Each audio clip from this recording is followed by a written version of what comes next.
ஹல்லேலூயா. எழுந்த வரமாக நம்ம ஆரம்பிச்ச ஜெபத்துக்குள்ளாக நம்ம கடந்து செல்வோம். நல்ல உற்சாகமாய் நம்ம தேவனை ஆராதிக்க வந்திருக்கிறோம். கண்களை மூடி கரங்களை உயர்த்தி நம்ம ஆரம்பிச்ச ஜெபத்துக்குள்ளாக கடந்து செல்வோம். சோஸ்திரிக்கிறோம் பிதாவே, ஆண்டவரே நல்லவரேக்காக நன்றி சொல்லுகிறோம்.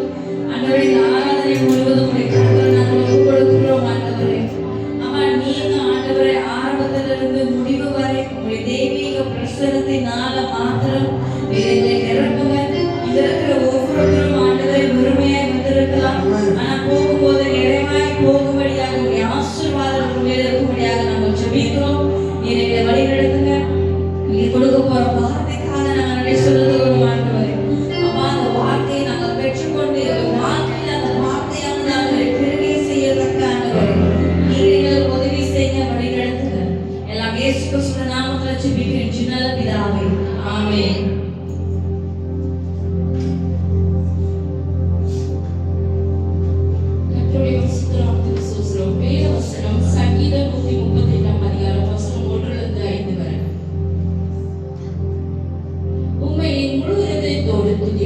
தேவர்களுக்கு முன்பாக போய் கீர்த்தனம் பண்ணுவேன்.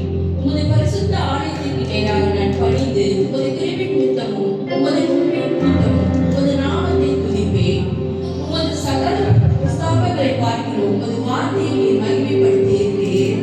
நான் கூப்பிட்ட நாளிலே எனக்கு மறு உத்தரவு அருளினீர். என் ஆத்மாவிலே பலன் தந்து என்னை தைரியப்படுத்தினீர். கர்த்தாவே, பூமியின் ராஜாக்கள் எல்லோரும் உமது வாயின் வார்த்தைகளை கேட்கும் போது உம்மை துதிப்பார்கள். கர்த்தரின் மகிமை பெரிதாய் இருப்பதினாலே அவர்கள் கர்த்தரின் வழியை பாடுவார்கள்.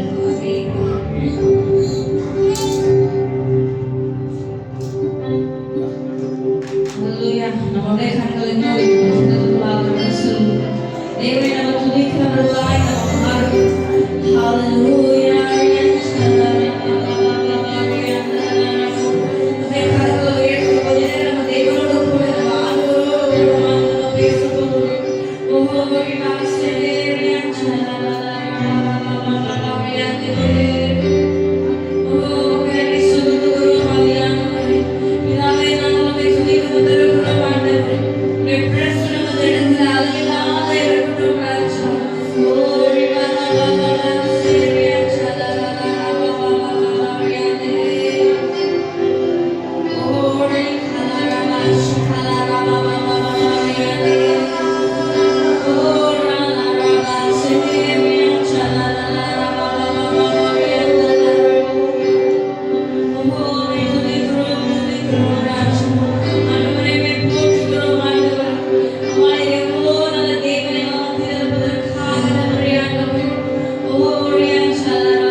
தேவனை மாத்திரம் நோக்கி பார்த்து நம்ம சொல்லுவோம். ஆண்டவரே என்னோட பலனா இருக்கிற தேவன் உம்மை மாத்திரம் நாங்கள் ஆராதிக்கிறோம் நம்ம சொல்லுகிறோம். ஓ உமக்கு நன்றி செலுத்துகிறோம் ராஜா. என் பலனே என் சுருகமே உம்மை ஆராதிப்பேன். என் அருளும் என் கோட்டையுமே உம்மை ஆராதிப்பேன். அந்த கரங்களை வைத்து சொல்லுமா. என் பலனே என் சுருகமே உம்மை ஆராதிப்பேன். என் அருளும் என் கோட்டையுமே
உடைய தெய்வீக அன்புக்காக நன்றி ஆண்டவரே.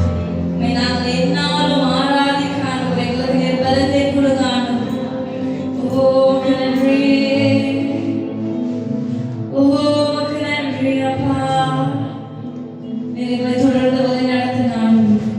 உடைய பிரசன்னத்தினாலே எங்களை நிரப்புங்க ஆண்டவரே. உமக்கு நன்றி செலுத்துகிறோம் ராஜா. ஹல்லேலூயா. ஹல்லேலூயா. சத்தமத்திலே ஹல்லேலூயா. நல்ல உற்சாகமாய் ஹல்லேலூயா. தேவன் மெய்யாகவே நம்ம மத்தியில் இருக்கிறார். ஹல்லேலூயா. ஹல்லேலூயா. நம்ம யார் ஆராதிக்க வந்திருக்கிறோம்? அந்த பரலோக தேவனை நம்ம ஆராதிக்க வந்திருக்கிறோம். ஆமென். நல்ல உற்சாகத்தோடு கூட சேர்ந்து நம்ம அவருக்காக நம்ம ஆராதனை செய்ய போகிறோம். ஆமென். ஆமென்.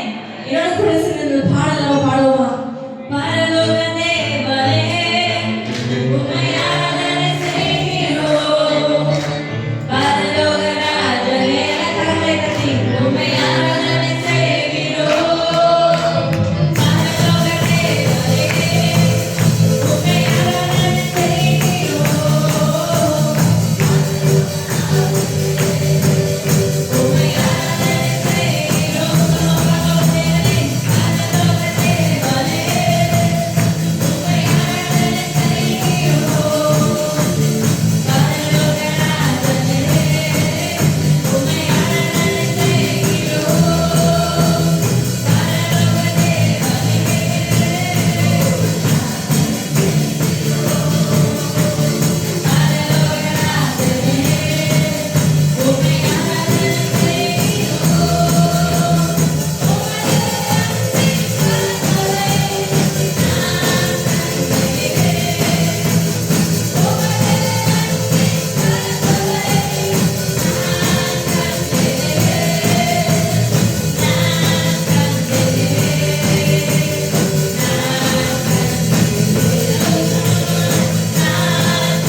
நம்ம இன்னும் ஆராதனைக்குள்ளாக நம்ம இன்னும் ஆழமாய் நம்ம கடந்து சொல்லுவோம். ஹல்லேலூயா. இந்த பாடலை என்னோடு கூட சேர்ந்து பாருங்க. உம்மை விட்டு வாழ முடியாதையா இயேசுயா, இயேசுயா. சொல்லுமா, நம்ம யாரை விட்டு வாழ முடியாது? தேவனை மட்டும் விட்டு நம்ம வாழ முடியாது. ஹல்லேலூயா, ஹல்லேலூயா. அந்த தெய்வாதி தேவனை விட்டு நம்மளால வாழவே முடியாது. ஹல்லேலூயா. அவர்தான் நம்முடைய கீழக்கம், நம்முடைய துருக்கம் எல்லாமே. ஆமென். அந்த தேவனை நம்ம எப்படி ஆராதிக்க போகிறோம்? நல்லா உற்சாகமா உங்களுக்கு எவ்வளவு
கரங்களை உயர்த்தி நம்ம ஆண்டவருடைய வாழ்க்கையில செய்த அநேக நன்மைகளுக்காக நம்ம நன்றி செலுத்துவோம்.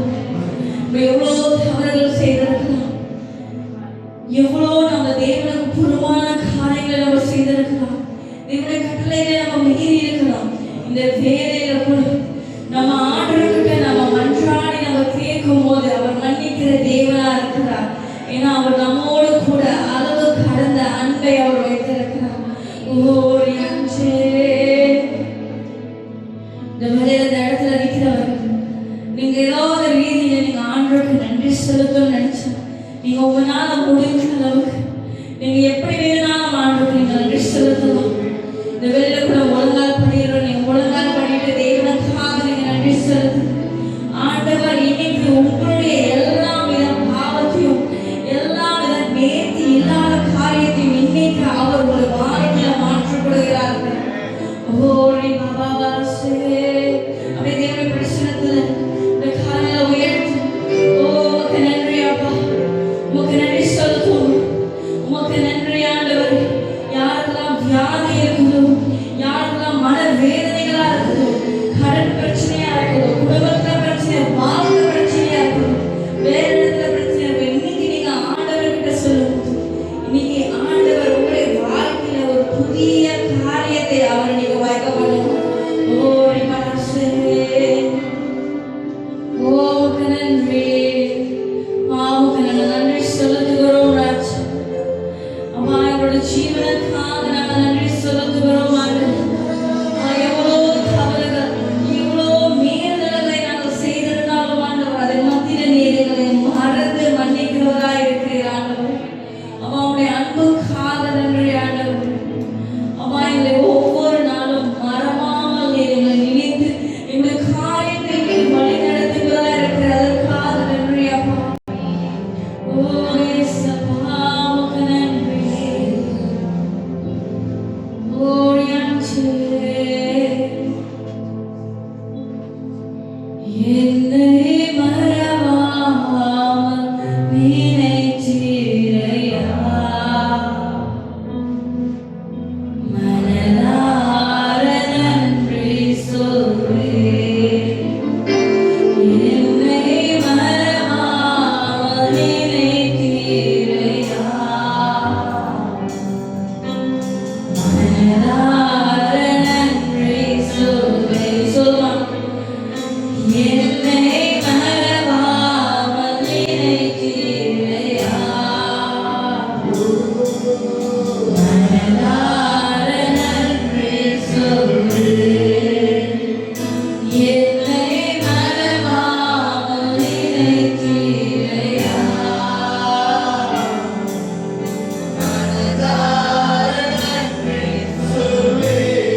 நீர் அநேக நன்மைகளை நீர் செய்திருக்கிறீர், அநேக காரியங்களை நீர் செய்திருக்கிறார்.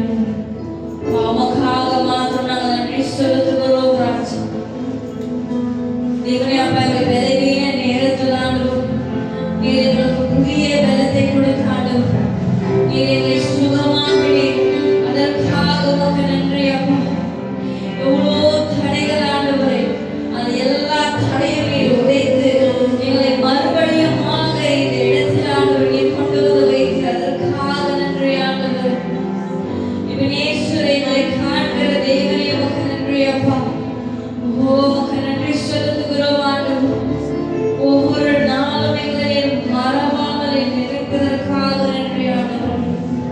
அம்மாடே, எங்கள் வாழ்க்கையில் ஆண்டவரே ஒவ்வொரு பாவங்களையும் மன்னித்து ஆண்டவரே உங்களுடைய அன்பால் எங்களை தேற்றுவதற்காக நன்றி அப்பா. உமக்கு நாங்கள் நன்றி செலுத்துகிறோம் ராஜா. ஆண்டவரே, இந்த வேளையில் உமக்கு நன்றி செலுத்துகிறோம் ஆண்டவர். பிதாவுடைய அன்புக்காக நன்றி அப்பா. உங்களுடைய பிரசன்னத்திற்காக நன்றி ஆண்டவர். உங்களுடைய அபிஷேகத்திற்காக நன்றி ஆண்டவர். அப்பா, தொடர்ந்து ஆண்டவர் அவனிடத்திலிருந்து வருகிற வார்த்தை மூலமாய் எங்களுக்கு கொடுக்கிற வார்த்தைக்காக நன்றி அப்பா. ஒரு புதிய மன்னாக்காக நன்றி ஆண்டவர். உடைய வார்த்தையானது ஆண்டவரே எங்கள் இருதயத்திலே ஆண்டவரே அப்பா பகிரும்படியாக ஆண்டவரே நீர் உடைய கிருபையின் நிமித்தம் எங்களுக்கு ஆண்டவர் நீர் அருள் செய்து அதற்காக நன்றி ஆண்டவர். ஒவ்வொரு நாளும் எங்களை கண்மணி போல பாதுகாத்தீர், அதற்காக நன்றி அப்பா. உமக்கு நாங்கள் நன்றி செலுத்துகிறோம் ராஜா. பிதாவே, உமக்கு நன்றி ஆண்டவர். இந்த ஆராதனை முழுவதும் உடைய கரத்துல நாங்கள் ஒப்புவைத்து ஜெபிக்கிறோம் ஆண்டவர். நீங்க பொறுப்பெடுத்து வழி நடத்தும் ஆண்டவர். எல்லாவது இயேசு கிறிஸ்துவின் நாமத்தில் ஜெபிக்கிறேன் நல்ல பிதாவே, ஆமென். ஆமென். நல்ல கரங்களை கொடுக்கும் தேவனுக்கு அல்லேலூயா. இந்த வேளையிற்குள் நம்மத்திலே தெய்வ செய்தியை கொண்டு வந்திருக்கிற பிரதர் கிடியன் from நம்முடைய ரைஸ் அண்ட் ஷைன்ல இருந்து வந்திருக்காங்க. நல்ல கரங்களை தட்டி அவங்களை வந்து நம்ம அழைக்கலாம். நல்ல உற்சாகமாய் கொடுக்கிற கரங்களை தட்டி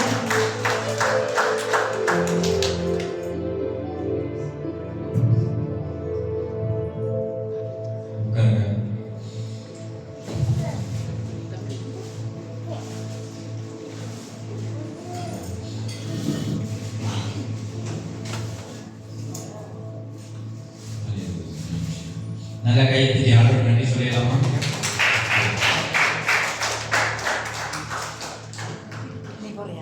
என்ன எப்படி இருக்கீங்க? உங்களை மறுபடியும் பார்க்கறதுல சந்தோஷம். போன மாசம் பேசிட்டு இருந்தேன். ஸோ எத்தனை பேர் சந்தோஷம்? போன மாசம் பேசுறது இன்னும் ஞாபகம் இருக்கு. எத்தனை பேர்?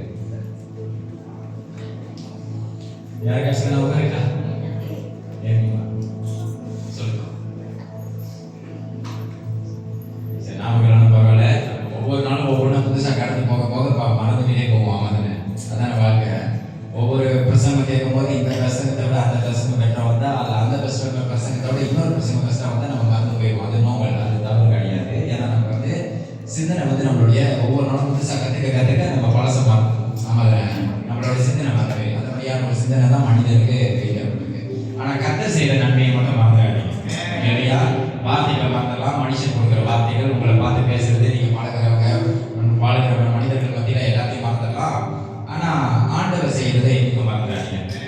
சகலத்தை நன்மைக்கு எதுவாக செய்கிறவர் உங்களை தெரிந்து கொண்டவருக்கு என்னைக்கு உண்மையை உத்தமமானவர் இருக்கணும். இல்லையா?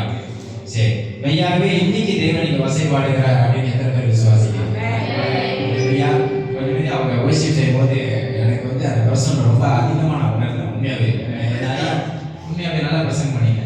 நல்லா இது பிரசங்கம் பண்ணிக்க போகலாம். நல்லா ஆராதிச்சிக்க. நான் ஆராதிக்கும் போது என்ன அறியாமலே நான் அழுந்தேன். ஆண்டவருக்காக ரொம்ப நன்றி சொன்னேன். எனக்கு அது மாதிரி ரொம்ப சந்தோஷம். நான் வந்து அலுவலகத்துக்குலாம் யாரும் வைக்கப்படாதீங்க. ஒரு மனுஷனுக்கு முன்பாக போய் அழுவாதீங்க. ஆண்டவரை நினைச்சு ஆராதிக்கும் போது கண்ணீர் வந்துச்சு, அது சந்தோஷம். அல்லேலூயா. சில பேருக்கு சுட்டு போட்டாலும் கண்ணில் தண்ணி வருது, பார்த்துக்கிட்டீங்களா? அல்லேலூயா. சில பேருக்கு எவ்வளோ ஆராதிக்கும் போது எவ்வளோ பாடல் பண்ணாலும் கண்ணில் தண்ணி வருது, அப்படியே நிற்பாங்க. வாய் அது தப்பு இல்லை, அது அவங்களுக்கு கொடுக்கப்பட்ட ஒரு மாதிரியாக இருப்பேன். அல்லேலூயா. ஆனால் சில பேர் ஆராதிக்கும் போது கண்ணை அறியாமலே வரும், அது வேற மாதிரியா இருக்கு. அதனால அழுவும் போது ஆராதிக்கும் போது கண்ணில் இருந்து வந்துச்சுன்னா வெட்கப்படாதீங்க. ஐயோ, அவங்க பக்கத்துல இருந்து என்ன பார்த்தீங்கன்னா அழுகுற ஆம்பளை பையன் அழுகுறான்னு சொல்லுவாங்க. ஆம்பளை பையன் அழுகக்கூடாது, அதெல்லாம் இல்லை. கர்த்தர் ஆணையம் பண்ணி சமமாக தான் படைச்சாரு. அல்லேலூயா. ஆணுக்கு இருக்கிற உணர்வு தான் பெண்ணுக்கு இருக்கு, பெண்ணுக்கு இருக்கிற உணர்வு தான் ஆணுக்கு இருக்கு. ஆமாதானே?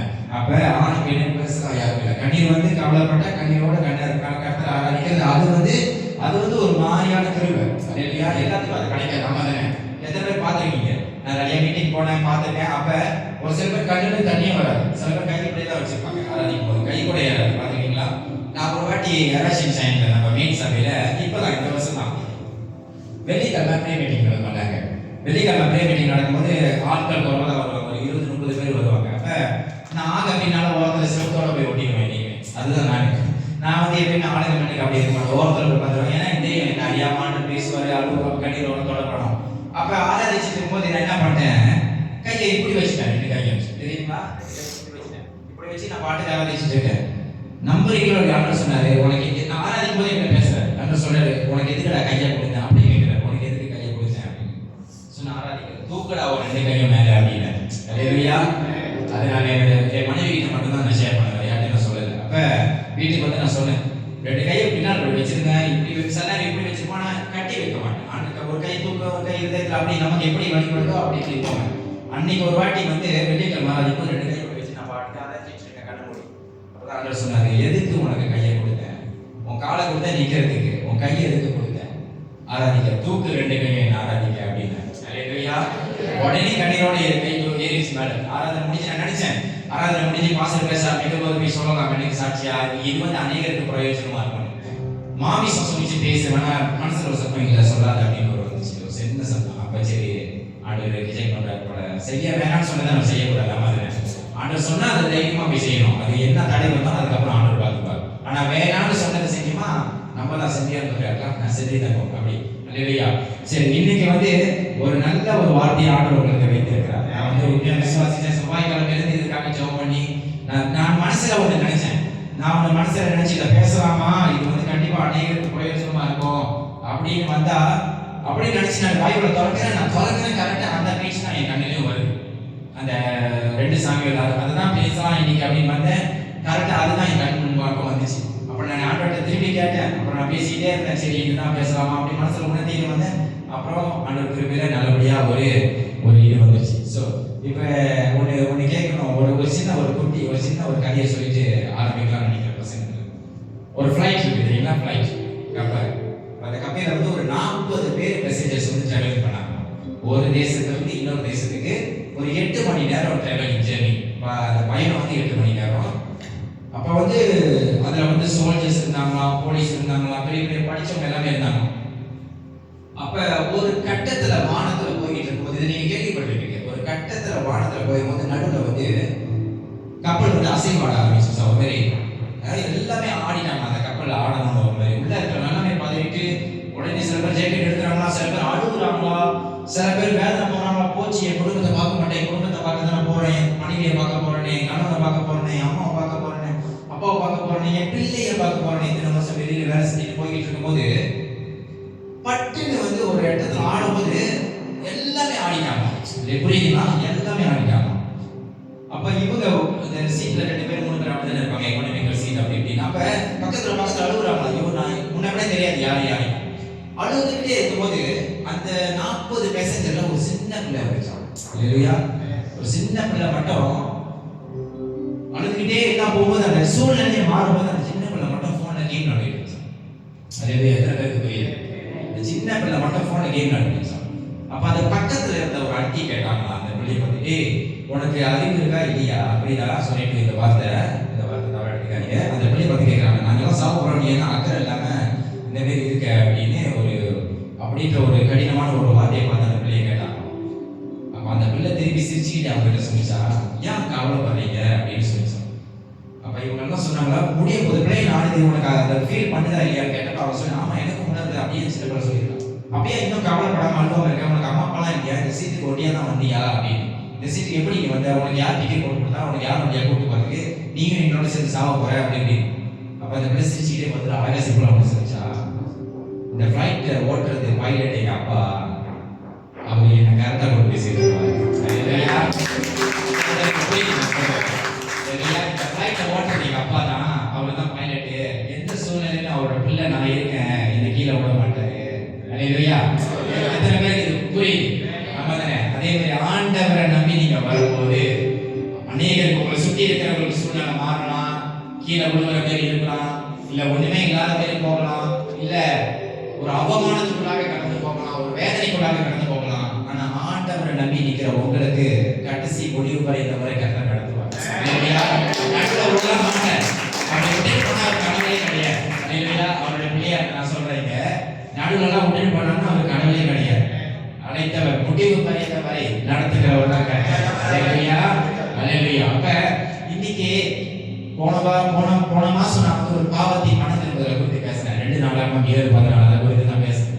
இன்னைக்கும் மெசேஜ் அதன் பிரகாரம் தான் இருக்கும். ஆனா அது இல்லை மெசேஜ். இன்னைக்கு கண்டிப்பா உங்களுக்கு எல்லாத்துக்கும் ஒரு பிரயோஜனமா இருக்கும். நீங்க எந்திரிச்சு போகும்போது ஒரு சுதந்திரம், ஒரு மனதில் ஒரு நிம்மதியோட தான் நீங்க போவீங்க. அதுக்கு நான் கர்த்தருக்கு சோதரிக்கிறேன். அல்லேலூயா. நான் கர்த்தரை நம்பி சொல்றேன். அந்த வார்த்தையை கண்டிப்பா நான் பேசுகிற இந்த வார்த்தை ஆரம்பத்திலிருந்து வாங்க, கண்டிப்பா உங்களுக்கு அது பிரயோஜனமா இருக்கும். நடுவில் கொஞ்சம் கடினமானது வரலாம், அதை நீங்க எடுத்துக்கொண்டு தான் ஆகணும். ஆனா முடிவில் அது யார் நடுவில் கடினம் வந்துச்சுன்னு நீங்க அறியணும். அல்லேலூயா. உங்களை ஆண்டவர் என்கிட்ட பேசுறான்னா தன்னுடைய நேசிக்கிற ஜனங்களுக்கு நம்பிக்கை தான் கொடுப்பாங்க. விழுகிறவனை தூக்கி எடுக்கிறவர் தான் கர்த்தர். அல்லேலூயா.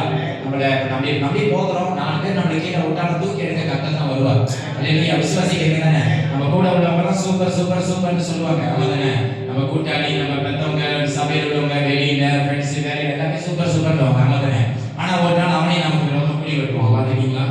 எத்தனை பேர் அந்த பாதியில் போயிருக்கீங்க தெரியாது. நான் ரொம்ப போயிருக்கேன் அவமானம், வேதனை. அதனால நீங்க சில பேர் என்ன விட அதிகமா போயிருப்பான். கர்த்தருக்கு ஸ்தோத்திரம். ஆனா அவனுடைய பாதையில கடந்து போனதை கர்த்தர் மட்டும் தான் அறிவார். அல்லேலூயா. அப்ப எவ்வளவுக்கு எவ்வளவு பாடுகள் அனுபவிக்கிறோமோ ஃபேஸ் பண்றோமோ அவ்வளவுக்கு அவ்வளவு நமக்கு எல்லாமே நன்மையா தான் மாறும். அல்லேலூயா. ஆனா ஒண்ணு நான் என்ன சொல்றேன்னா, எந்த இடத்துல விழுந்தாலும் சரி, எந்த பாவத்துல விழுந்தாலும் சரி, இல்ல எந்த சூழ்நிலையில நீங்க இருந்தாலும் சரி, ஆண்டவர் மட்டும் விட்டுறாதீங்க. என்னடா அவர்கிட்ட ஒரு பதிலும் வரலையே, என்னடா ஒரு மௌனமாவே இருக்காரு, நான் யாரதான் தேடி போறது, நாளைக்கு நாங்க இதை செட்டில் பண்ணி ஆகணுமே, நாளைக்கு அந்த காசு கட்டி ஆகணுமே, நாளைக்கு நாங்க போய் ஆகணுமே அப்படின்னு நினைக்கிற உங்களை பார்த்து ஆண்டவர் சொல்றாரு, என்ன விட்டுறாரு. ஒரு நிமிஷம் போல போதும், ஒரு நிமிஷம் போதும் ஆண்டவருக்கு மொத்த சூழ்நிலையை மொத்தமா மாத்திடுவாரு. அல்லேலூயா. ஆமா தானே? ஒரு நிமிஷம் போதும் ஆண்டவர் சகலத்தையும் எல்லாத்தையும் நன்மைக்கு ஏற்றுவாங்க. அல்லேலூயா. சரி, மெசேஜ் போறதுக்கு முன்னாடி ஒரு ஜெபம் பண்ணிடுறேன். எனக்காக ஆண்டவர் பத்தி பேசணும்னு இருக்காங்க. அல்லேலூயா. நல்ல ஆண்டவரே, கர்த்தாவே உமக்கு நன்றி செலுத்துகிறேன். உங்களுடைய நாமம் மகிமைப்படும்படி அர்ப்பணிக்கிறேன். கர்த்தாவே, இந்த இடத்துல என்னை நிற்க வைத்ததற்காக நன்றி. கர்த்தாவே, என் வாயின் வார்த்தைகளோடு கர்த்தர் பேசுங்க. உங்க வார்த்தைகளை வாயில வைத்து அருள் செய்யுங்க. அதை பேசும்போது அநேகருக்கு பிரயோஜனமா இருக்கணும், அநேகருடைய இருதயம் தொடப்படட்டும். கர்த்தருடைய நாமம் என் வாழ்வில் மகிமைப்படட்டும். கர்த்தருடைய வார்த்தை ஜனங்களுடைய வாழ்க்கையில் மகிமைப்படட்டும். என் வாயோடு இருந்து கர்த்தர் பேசுங்க. நான் என்னை மறைத்து, என் மாமிசத்தை மறைத்து உண்மை வெளிப்படுத்துக என் முடியும் இயேசு நாமத்தில் ஜெபிக்கிறேன். ஆமென். விசேஷமா 2 அதிகாரம் எடுத்துக்கொள்வோம். இன்னைக்கு வந்து விசேஷமான ஒரு நபரை பத்தி தான் பார்க்க போறோம். தாவீது.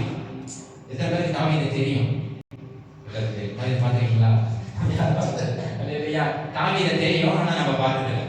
யார் பார்த்ததில்லை? நம்ம அந்த காலத்துல இல்லை, அவன் அந்த காலத்துல நம்ம இல்லை. அப்ப தாவீதுடைய வாழ்க்கையில தாவீது எப்படிப்பட்டவர் யாராச்சும் சொல்ல முடியுமா? யார் ஆண்டவர் அவரை தெரிந்து கொண்டார்? யாராச்சும் சொல்ல முடியுமா? யார் ஆண்டவர் தாவீதை தெரிந்து கொண்டார்? சாமுவேல் தெரிந்தன, சாமுவேல் தீர்க்கதரிசி. தாவீதுக்கு முன்பாக சவுலை ராஜாவா வைத்திருந்தாங்க. தெரியுமா? அந்த பட்டணத்துக்கு, அந்த இஸ்ரவேல் இதுக்கு வந்து ஒரு கோத்திர ஜனங்களுக்கு சவுலை தான் ஆண்டவர் கோத்திர தலைவனா வச்சிருக்காரு. ஆனா சவுலுக்குள்ளாக பெருமை அந்த மாதிரி இருந்தப்பான வசனம் அழகா சொல்லுது. நான் அதுக்குள்ள போல அந்த மெசேஜ்ல ஷார்ட்டா சொல்றேன். வசனம் சொல்றது, கர்த்தரால் விடப்படாத ஒரு ஆவி சவுலுக்கு போய் உள்ளத்தில் எழுப்பினதுனால அவனுக்குள்ளாக பெருமை, பேரு, புகழ். அதனால தேவனுடைய ராஜ்யத்தை விட்டு கர்த்தர் விலக செய்தார். அல்லேலூயா. ஆனா சாமுவேல் தீர்க்கதரிசி சவுலை ராஜாவா வைக்கிறதுக்கு சவுலை ராஜாவா ஆண்டு வச்சு அவன் அந்த வழி விலகி போயிட்ட பிறகு அதுக்கப்புறம் ஜனங்களை வழி நடத்த, தேசத்தை வழி நடத்த ஒரு ராஜா தேவைப்பட்டுச்சு. ஆமாங்க. அப்ப ஆண்டவர் சொல்றாரு, அந்த 6-7 பாயிண்ட் இருக்கானுங்க. ஆனாலும் என்னுடைய இருதயத்துக்கு ஏற்றவனாய் போய் ஒருத்தனை அபிஷேகம் பண்ணி சாமுவேல்னு கொடுத்து அனுப்புறாரு. அவன் தலையில என்ன இது பண்ணி அபிஷேகம் பண்ணி. அப்ப தாவீது சாமுவேல் போகும்போது குடும்பத்துல 6-7 பாயிண்ட் அவன் கூட பார்க்க தாவீதோட எல்லாத்தையும் இவனா பார்க்க 6 பேரையும் ஆண்டவர் ரிஜெக்ட் பண்றாரு. நோ, இவன் இல்ல. This is not the one அப்படின்னு.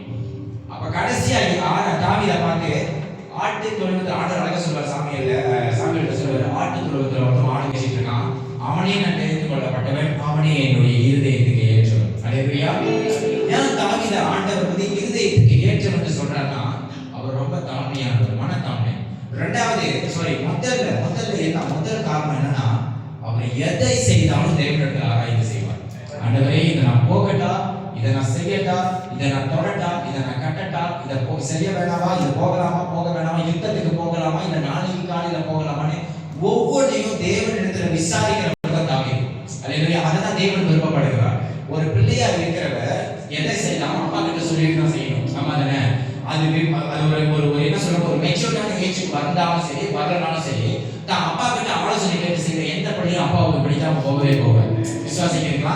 நல்லா அப்படி கேள்விக்கிட்டே வாங்க. இது வந்து ஒரு நல்ல ஒரு மெசேஜ். உண்மையாக ஆண்டவருக்கு தான் நன்றி சொல்லணும். அப்ப எல்லாத்தையும் கேட்டு செய்யறதுனால ஆண்டவர் அவனுக்கு கொடுத்த வார்த்தை என் இருதயத்துக்கு ஏற்றவன். ஆண்டவர் ஆபிரகாமுக்கு ஒரு வார்த்தை கொடுத்தார், விசுவாசத்தின் தகப்பன். அல்லேலூயா.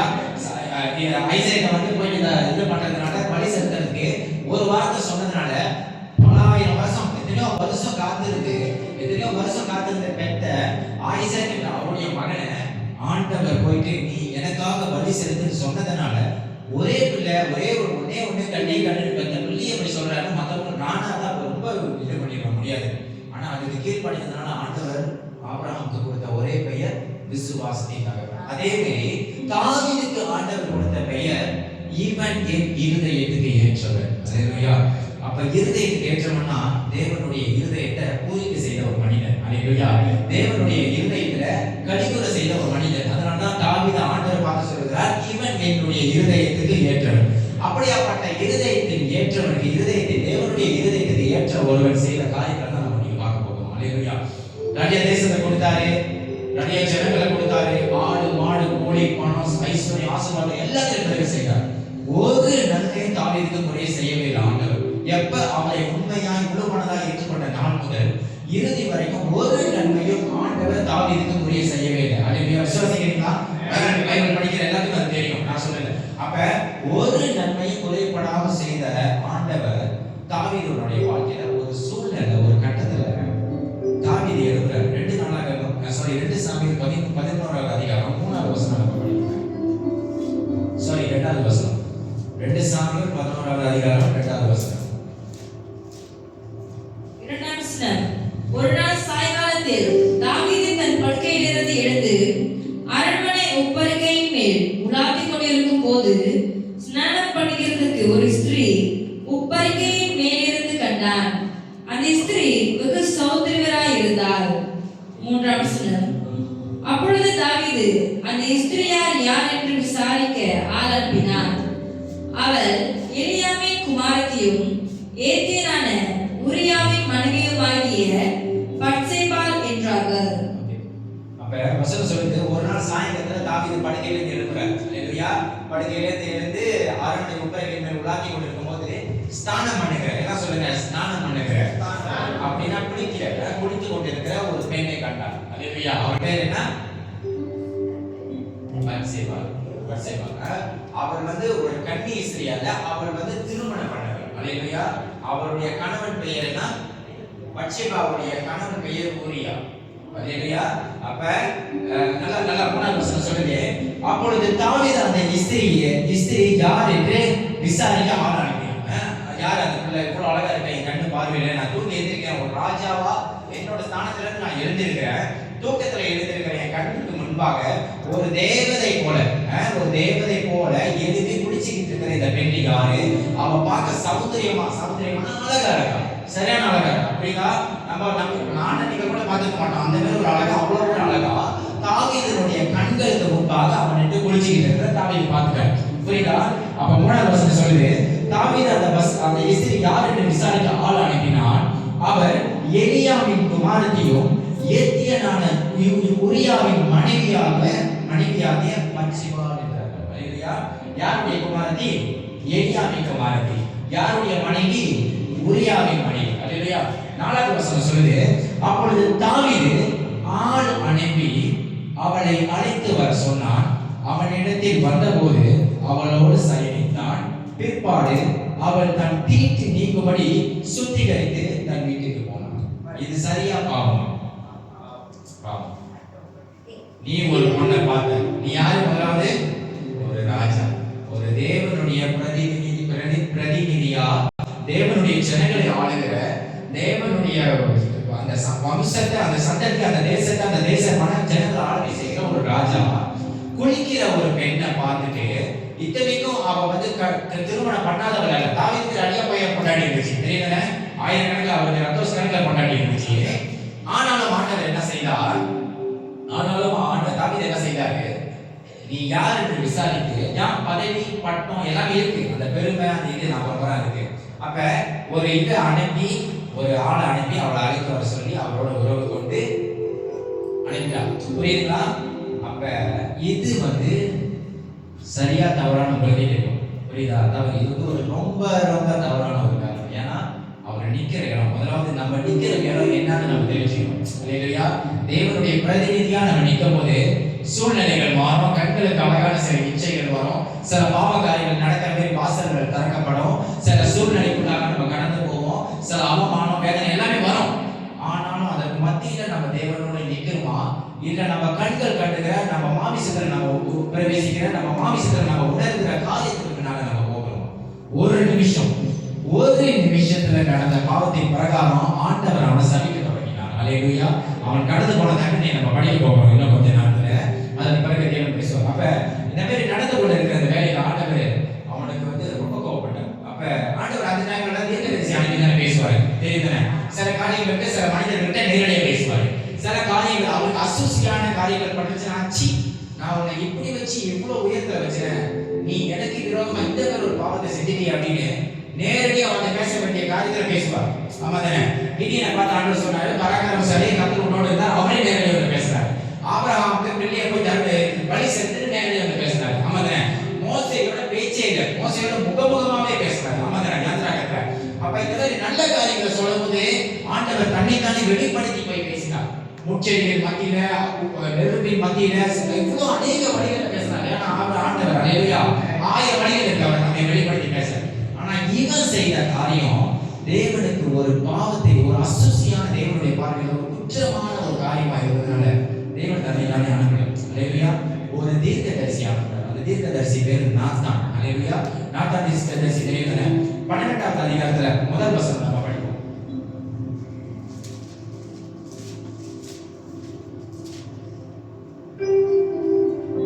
சாமுவேல் 18ஆம் அதிகாரம் 1ஆம் வசனம். தாவீது தன்னோடு இருந்த ஜனங்களை இலக்கம் பார்த்து 2 சாமுவேல் 18ஆம் அதிகாரம் 1ஆம் வசனம். கர்த்தர் நாத்தானை தாவீதிடத்தில் அனுப்பி, இவன் அவனிடத்தில் வந்து அவனை நோக்கி, ஒரு பட்டணத்தில் 2 மனுஷர் இருந்தார்கள், ஒருவன் ஐஸ்வர்யவன், மற்றவன் தரித்திரன். 2ஆம் வசனம். ஐஸ்வர்யனுக்கு ஆடு மாடுகள் வெகு திரளாய் இருந்தது, தரித்திரனுக்கோ தான் கொண்டு வளர்த்த ஒரே ஒரு சின்ன ஆட்டுக்குட்டியை தவிர வேறொன்றும் இல்லாதிருந்தது. அது அவனோடும் அவன் பிள்ளைகளோடும் கூட இருந்து வளர்ந்து, அவன் வாயின் அப்பத்தை தின்று, அவன் பாத்திரத்தில் குடித்து, அவன் மடியிலே படுத்துக் கொண்டு, அவனுக்கு ஒரு மகளை போல இருந்தது. 4ஆம் வசனம். அந்த ஐஸ்வர்யத்தில் வழிபோக்கன் ஒருவன் வந்தான். அவன் தன்னிடத்தில் வந்த வழிபோக்கனுக்கு சமையல் பண்ணுவிக்க தன்னுடைய ஆடு மாடுகளில் ஒன்றை பிடிக்க மனதில்லாமல் அந்த தரித்திரனுடைய ஆட்டுக்குட்டியை பிடித்து அதை தன்னிடத்தில் வந்த மனுஷனுக்கு சமையல் பண்ணிவித்தான் என்றார். அல்லேலூயா. இப்ப ஆண்டவர் வந்து நாத்தான் என்ற ஒரு தீர்க்கதரிசி, அதாவது தன்னுடைய நாத்தான் தேவனால் பிரியப்படப்பட்டவர், தேவனால் தெரிந்து கொள்ளப்பட்டவர், தேவனால் அனுப்பப்பட்ட, தேவனுடைய வார்த்தையை உரைக்கிற, தேவனால் தெரிந்து கொள்ளப்பட்ட ஒரு தீர்க்கதரிசி. அல்லேலூயா. நாத்தான் யாரு? தேவனுடைய தீர்க்கதரிசி. அல்லேலூயா. கொஞ்சம் பேசுங்க. அல்லேலூயா. அப்ப தேவனால் அனுப்பப்பட்ட ஒரு தீர்க்கதரிசி. அல்லேலூயா. நாத்தான் என்பவர் தேவனுடைய தீர்க்கதரிசி. அப்ப தேவனால் அனுப்பப்பட்ட தீர்க்கதரிசி தேவன் சொல்லி அனுப்புறாரு. நாத்தான் சொல்லி அனுப்பும்போது அவர் நேரேக்கா சொல்லல, எல்லாம் சொல்லுங்க இன்டேரேக்கா, மறைமுகமா ஒரு உவமை, அதாவது இங்கிலீஷ்ல வந்து பிரேஸ் சொல்லுவாங்க, தமிழ்ல வந்து உவமைகளா சொல்றாரு. நாத்தான் சொல்றாரு, ஒரு ஐஸ்வர்யமான இருந்தான், ஒரு தரித்திரன் இருந்தான்.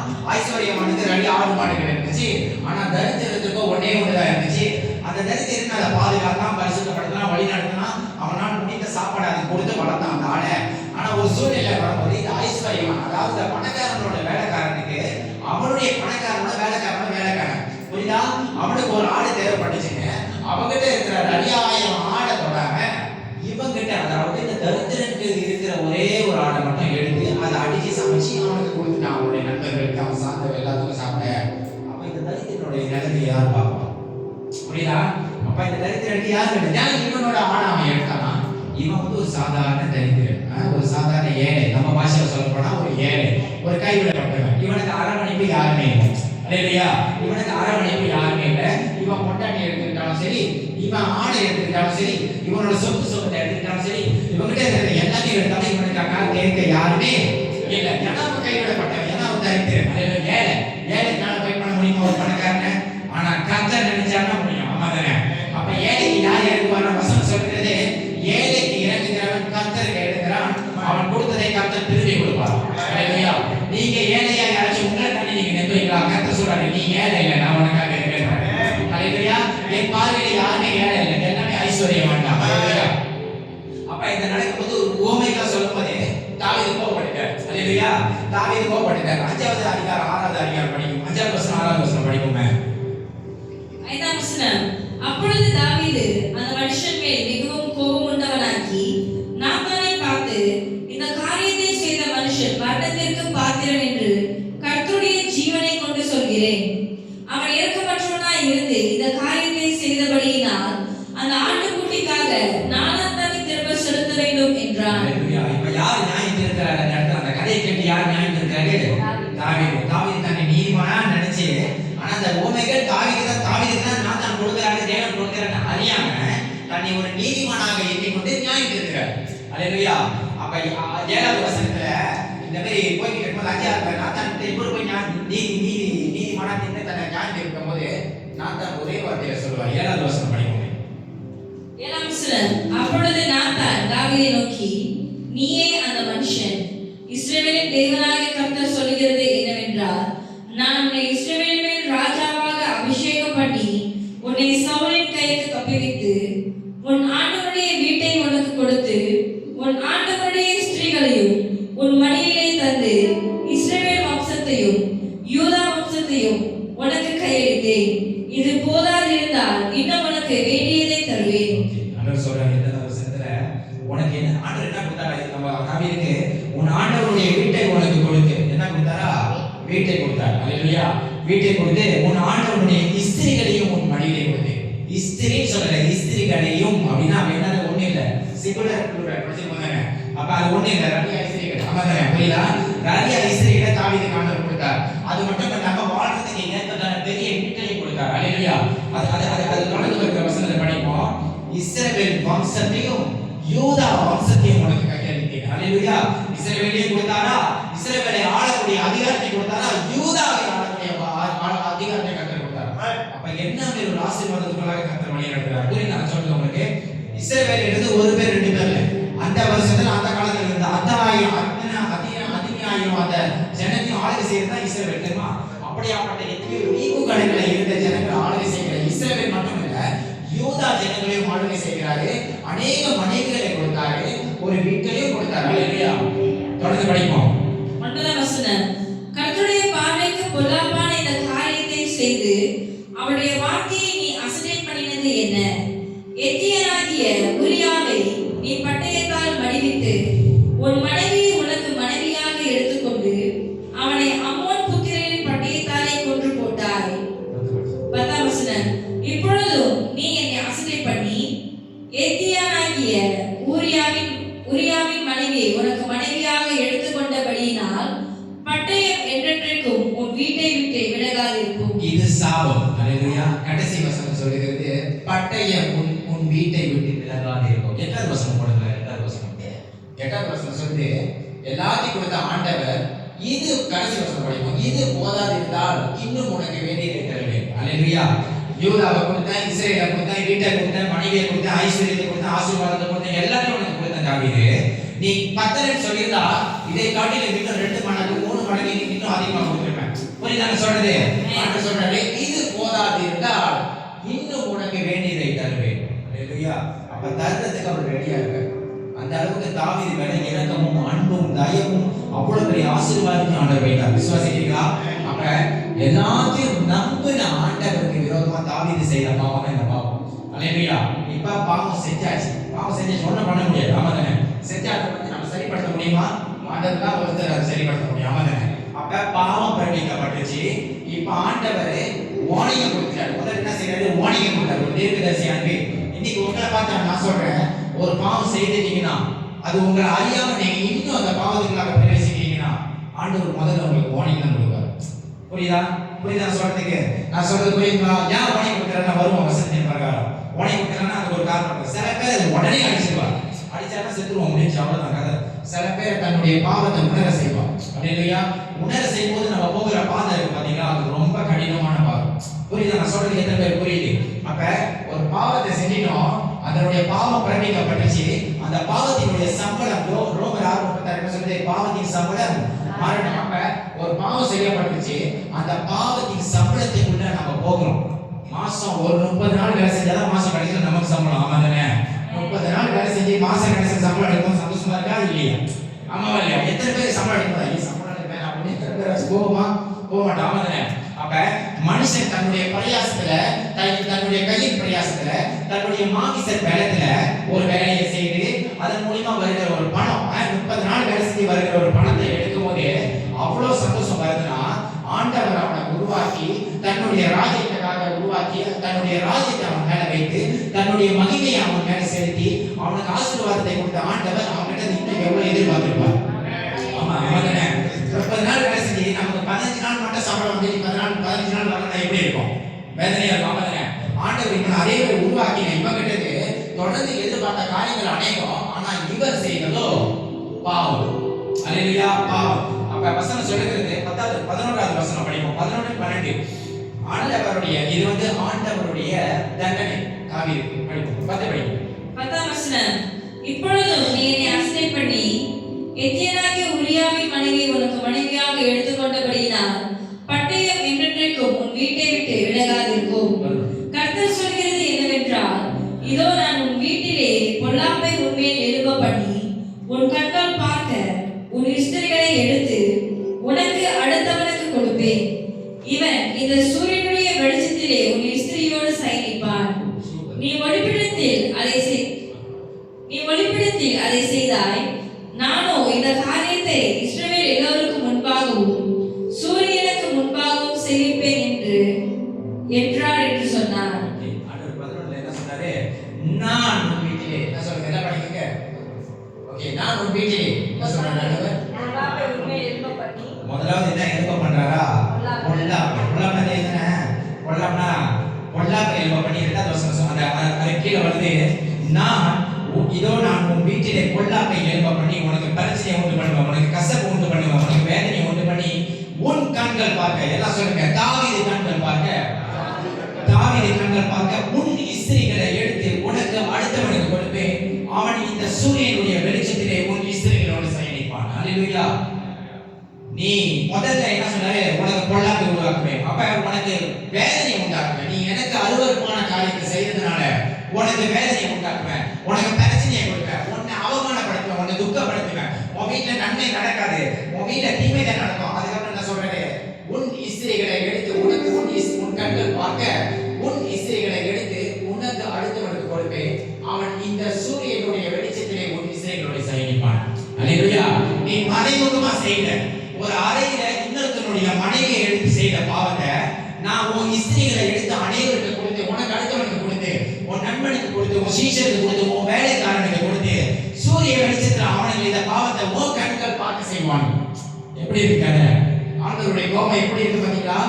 நீ மறைமுகமா செய்த, யாரும் பார்க்கலன்னு செய்த, எனக்கு அதிகாரம் இருக்குன்னு செய்த, இன்னொருத்தருடைய பொண்டாட்டி எடுத்து செய்த, தாவீது செஞ்ச பாவம் 2 பாவம் தான். புரியுதா? ஒண்ணு இன்னொருத்தருடைய மனைவியை எடுத்தது, புரியுதா? இன்னொன்னு அவளோட தவறான உறவு கொண்டது, புரியுதா? மூணாவது யூரியாவை கொண்டுட்டார். ஆமா தானே? யோபு அந்த கதை ஷார்ட்டா சொல்லிடுற டைம்ல, ஏன்னா இந்த காவல் நடந்துச்சு, குளிக்கும் போது பார்த்தாரு, எடுத்தாரு, வேலையை திரும்ப தவறான உறவு செய்தாரு. எல்லாம் முடிந்த பிறகு அவனுடைய கணவன் வந்துட்டான் யுத்தத்திற்கு. அப்ப யூரியா வந்து ஒரு கட்டத்துல ஒரு யுத்தத்துக்கு போயிட்டார், புரியுதா? அந்த யூரியா யுத்தத்துக்கு முடிஞ்சு வந்த பிறகு அவனுக்கு இந்த கதை தெரியாமலேயே, புரியுதா? இந்த கதை தெரியாமலேயே யோவாப் என்ற ஒரு ராஜா இருந்தார். அது யாருன்னா தாவீதுடைய நண்பர் யோவாப் ராஜா. அப்ப யோவாப் ராஜாவுக்கு தன்னுடைய சீஷர்கள் ஒருத்தருக்கு சூறான் எழுதி அனுப்புறாரு, நீ இப்ப அடுத்த ஒரு யுத்தம் வரப்போது, அந்த யுத்தத்துல என்னுடைய ஊழியக்காரனாகிய உரியாவை நான் அனுப்புறேன், நீ உரியாவை யுத்தத்துக்கு கொண்டு போயிட்டு அவனை கொண்டு, அல்லேலூயா, நீ யுத்தத்துக்கு அவனை கொண்டு போயிட்டு அவனை யுத்தத்துக்கு வருவான், என்னுடைய பிரதிநிதியா வருவான். உரியா உண்மையா இருந்தாரா இல்லையா? தாவீதுக்கு உத்தமமா இருந்தார். அவன் உண்மையும் உத்தமமா இருந்தார். அப்ப உண்மையும் உத்தமமா இருந்த ஊழியக்காரராகிய உரியாவை தாவீது இந்த தவறு நடந்த பிறகு என்ன செய்தார்னா, யோவாபுக்கு ஆள் அனுப்பி சூர் அனுப்பி, நீ இதை செஞ்சிரு, என் ஊழியக்காரன் நான் உனக்கு அனுப்புவேன், இந்த யுத்தம் நடக்க போது யூரியாவை பண்ணிட்டு நோமலான ஒரு யுத்தமா அதுல உங்க சேவகன் இறக்கப்பட்டான், உங்க சேவகன் துண்டிக்கப்பட்டான், உங்க சேவகன் பறிக்கப்பட்டான் அப்படின்னு ஒரு சூறாவனை எனக்கு அனுப்பிடும். அதே மாதிரி யோவாப் ராஜாவும் நடந்துச்சு. புரியுதா? அப்ப யூரியா பண்ணிட்டாங்க. அப்ப முதல்ல இன்னொருத்தருடைய பொண்டாட்டி அவர் எடுத்தாரு, ரெண்டாவது அந்த புருஷனையும் கொண்டுட்டாரு. இது பாவமா சரியா? இப்ப நம்மளே இப்போ உள்ள காலத்துல யோசிப்போமே,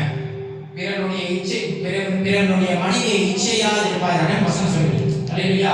பிறனுடைய மனைவியை இச்சையாது இருப்பாயாக வசனம் சொல்லுது. அதை சொல்லப்பட்ட 10 பிரகாரத்துல 10 கட்டளைகள் கொடுக்கப்பட்டது நினைக்கவோ, அந்த கட்டளையை மீறி தான் தாவீது இந்த பாவத்தை செய்யணும்.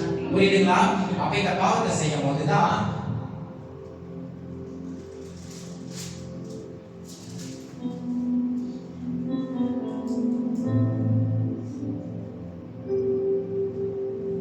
பாவத்தை செய்யப்பட்ட பிறகுதான் தேவனுடைய கோபம் இன்னும் அதிகமாக தாவீது மேல வந்துச்சு.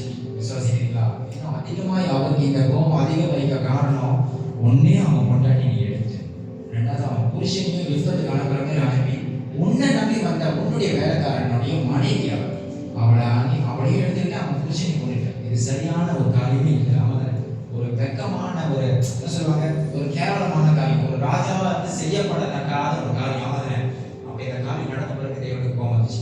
அதனால தான் 2 நாளாகமம் 11வது அதிகாரத்தில் சொல்லுகிறார், கர்த்தர் சொல்லுகிறது என்னவென்றால், இதோ நான் உன் வீட்டிலே பொல்லாப்பை உன்மேல் வர பண்ணி, உன் கண்கள் பார்க்க உன் இஸ்திரிகளை எடுத்து உனக்கு அடுத்தவனுக்கு கொடுப்பேன், அவன் அந்த சூரியனுடைய வெளிச்சத்திலே உன் இஸ்திரிகளுக்கு செய்வான்.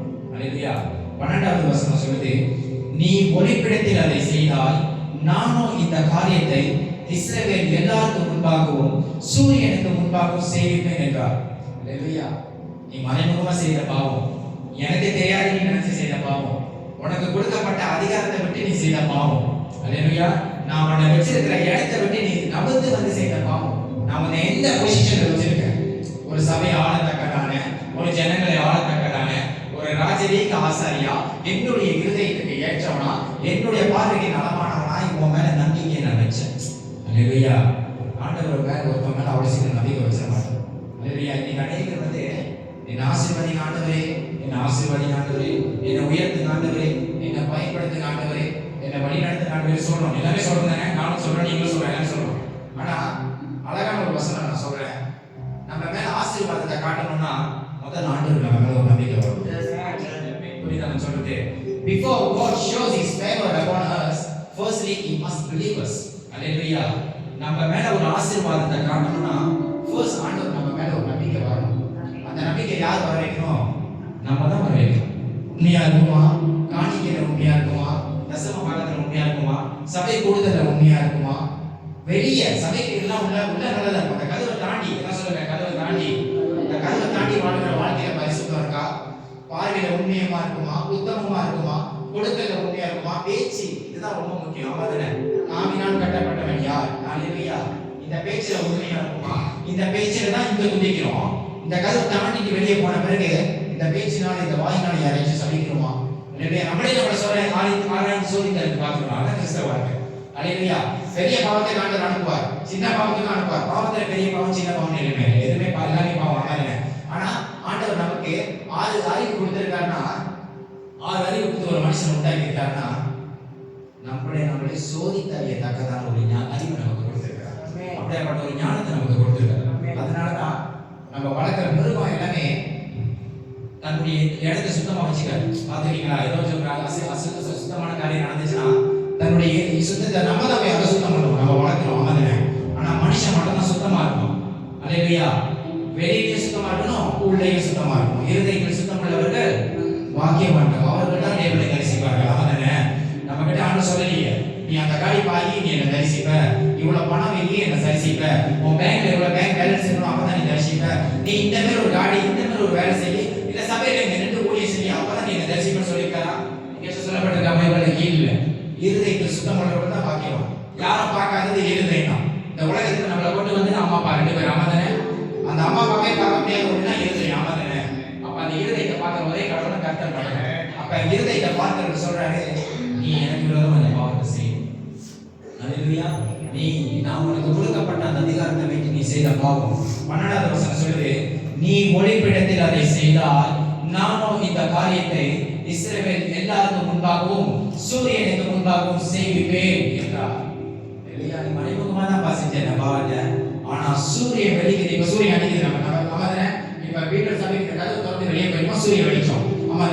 நீ உள்ள செய்த பாவத்தை நான் உன் மனைவிகளை எடுத்து கொடுத்து வெளியே உன் அயலானுக்கு கொடுத்து வெட்ட வெளிச்சத்துல, அல்லேலூயா, என்ன சொல்லுங்க, வெட்ட வெளிச்சம், வெட்ட வெளிச்சத்துல உலகத்தார் பார்க்கும்படிக்கு நான் செய்வேன்.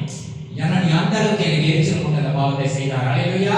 நீ மறைமுகமா செய்த உனக்கு கொடுக்கப்பட்ட அதிகாரத்துல நான் பார்க்க நான் யாரு, நான் ராஜா, என்ன கேள்வி கேட்க யாரு இருக்கான்ற பெருமையில நீ செய்த பாவத்தை நான் கேட்பேன். அல்லேலூயா. அவருக்கு மிஞ்சின பெரியவங்க யாரும் இல்லாம தானே, அவர் தான் பெரியவர் எல்லாத்துக்கும் மேல. அப்ப நீ செய்த பாவத்துக்கு ஏற்ற தண்டனையை நீ பாருங்க. அவன் அலையிலையா? அப்ப நீ உள்ள செய்த பாவத்தினுடைய தண்டனையை நான் உனக்கு வெளியே கொடுப்பேன்.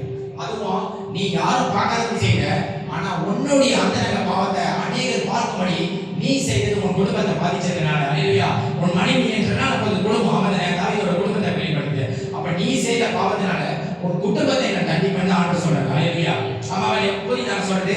13 அப்பொழுது தாவீது நாத்தான் இடத்தில், நான் கர்த்தருக்கு விரோதமாய் பாவம் செய்கிறேன் என்றான். நாத்தான் தாவீதை நோக்கி, நீ சாகாதபடிக்கு கர்த்தர் உன் பாவத்தை நீங்க செய்தார். அல்லேலூயா. அப்ப தாவீது என்ன செய்யறானா ஒத்துக்கிட்டார். 13வது வசனம் என்ன சொல்லுது? நான் கர்த்தருக்கு விரோதமாய் பாவம். எப்ப சொல்றாரு? பாவம் செய்யப்பட்ட பிறகு, தண்டனை கிடைச்ச பிறகு என்ன சொல்றாரு? நான் கர்த்தருக்கு விரோதமாய் பாவம் செய்கிறேன். அல்லேலூயா. ஒத்துக்கிட்டாரு. அவன் எல்லாம் விசுவாசிக்கிறீங்களா? எல்லாம் விசுவாசிக்கிறீங்க, ஒத்துக்கிட்டாரு. அப்ப பாவம் செய்யப்பட்டுச்சு, பாவத்தினுடைய தண்டனை வந்துச்சு. 3வது என்ன நடக்குது? ஒத்துக்கிறாரு. ஒத்துக்கிறீங்களா? இன்னைக்கு அநேக பேர் ஏன் ஆண்டவர் அடிக்கிறாங்கன்னா பாவத்தை ஒத்துக்க மாட்டோம். பாத்தீங்களா? சபையிலும் சரி, வீட்டிலையும் சரி, வெளியிலையும் சரி, ஒரு வேலை இடத்துல சரி, ஒத்துக்கவே மாட்டோம் பாவத்தை சில நேரம். ஏன்னா அந்த பாவத்தை ஒத்துக்கிட்டு நமக்கு அவமானம். புரியுதா? அந்த பாவத்தை ஒத்துக்கிட்டு நமக்கு தண்டனை. ஆனா அவர் ஒத்துக்கிட்டார். அதுதான் தாவீது நடக்க ஆண்டவர் இன்னும் பிரியப்படுவாங்க. நான் விசுவாசிக்கிறேன். ஏமாற்றி அவன் பாவம் செய்யப்பட்டுச்சு, ஆனா ஒத்துக்கிட்டார். அழகா சொல்லிட்டார் வசனம், நான் தேவனுக்கு நான் கர்த்தருக்கு விரோதமாய் பாவம் செய்தேன் என்றார்.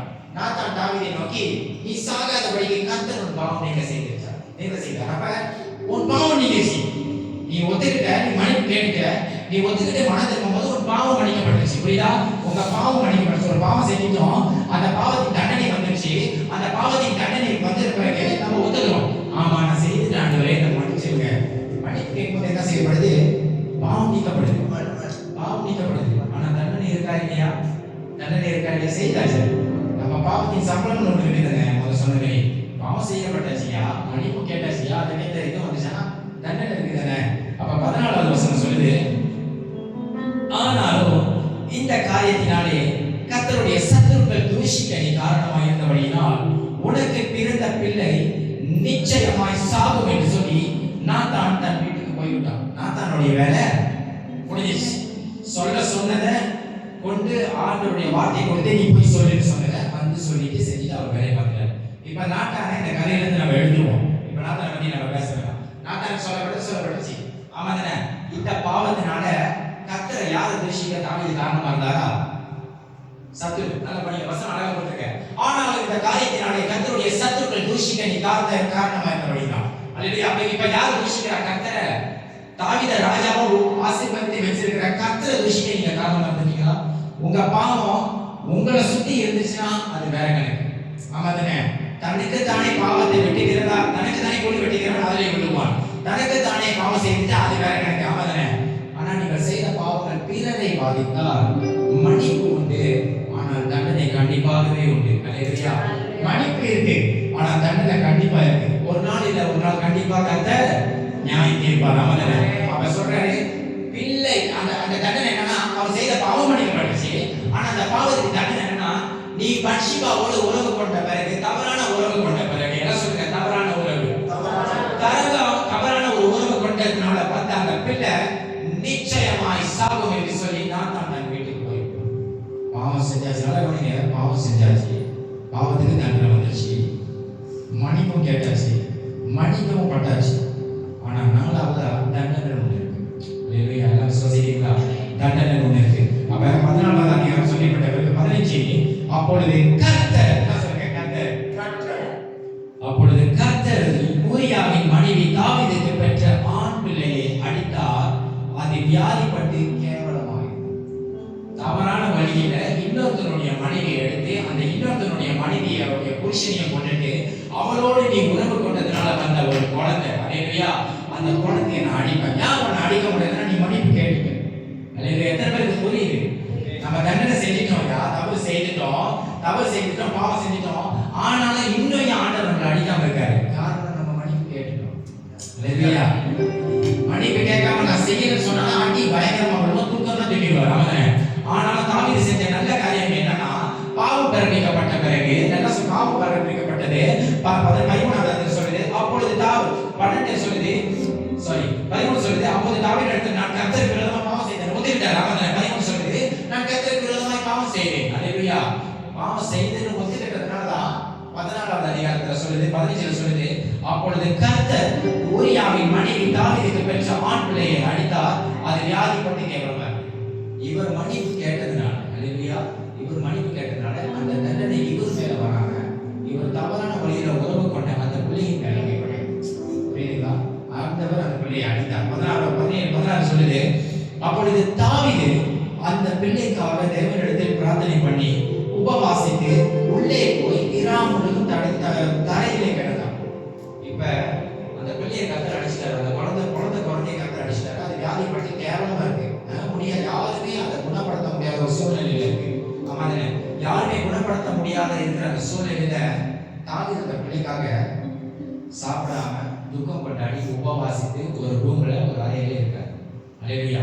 அப்ப அவங்களுடைய சீஷர் செய்தாங்க. 17வது படிப்போம், 17வது படிப்போம்.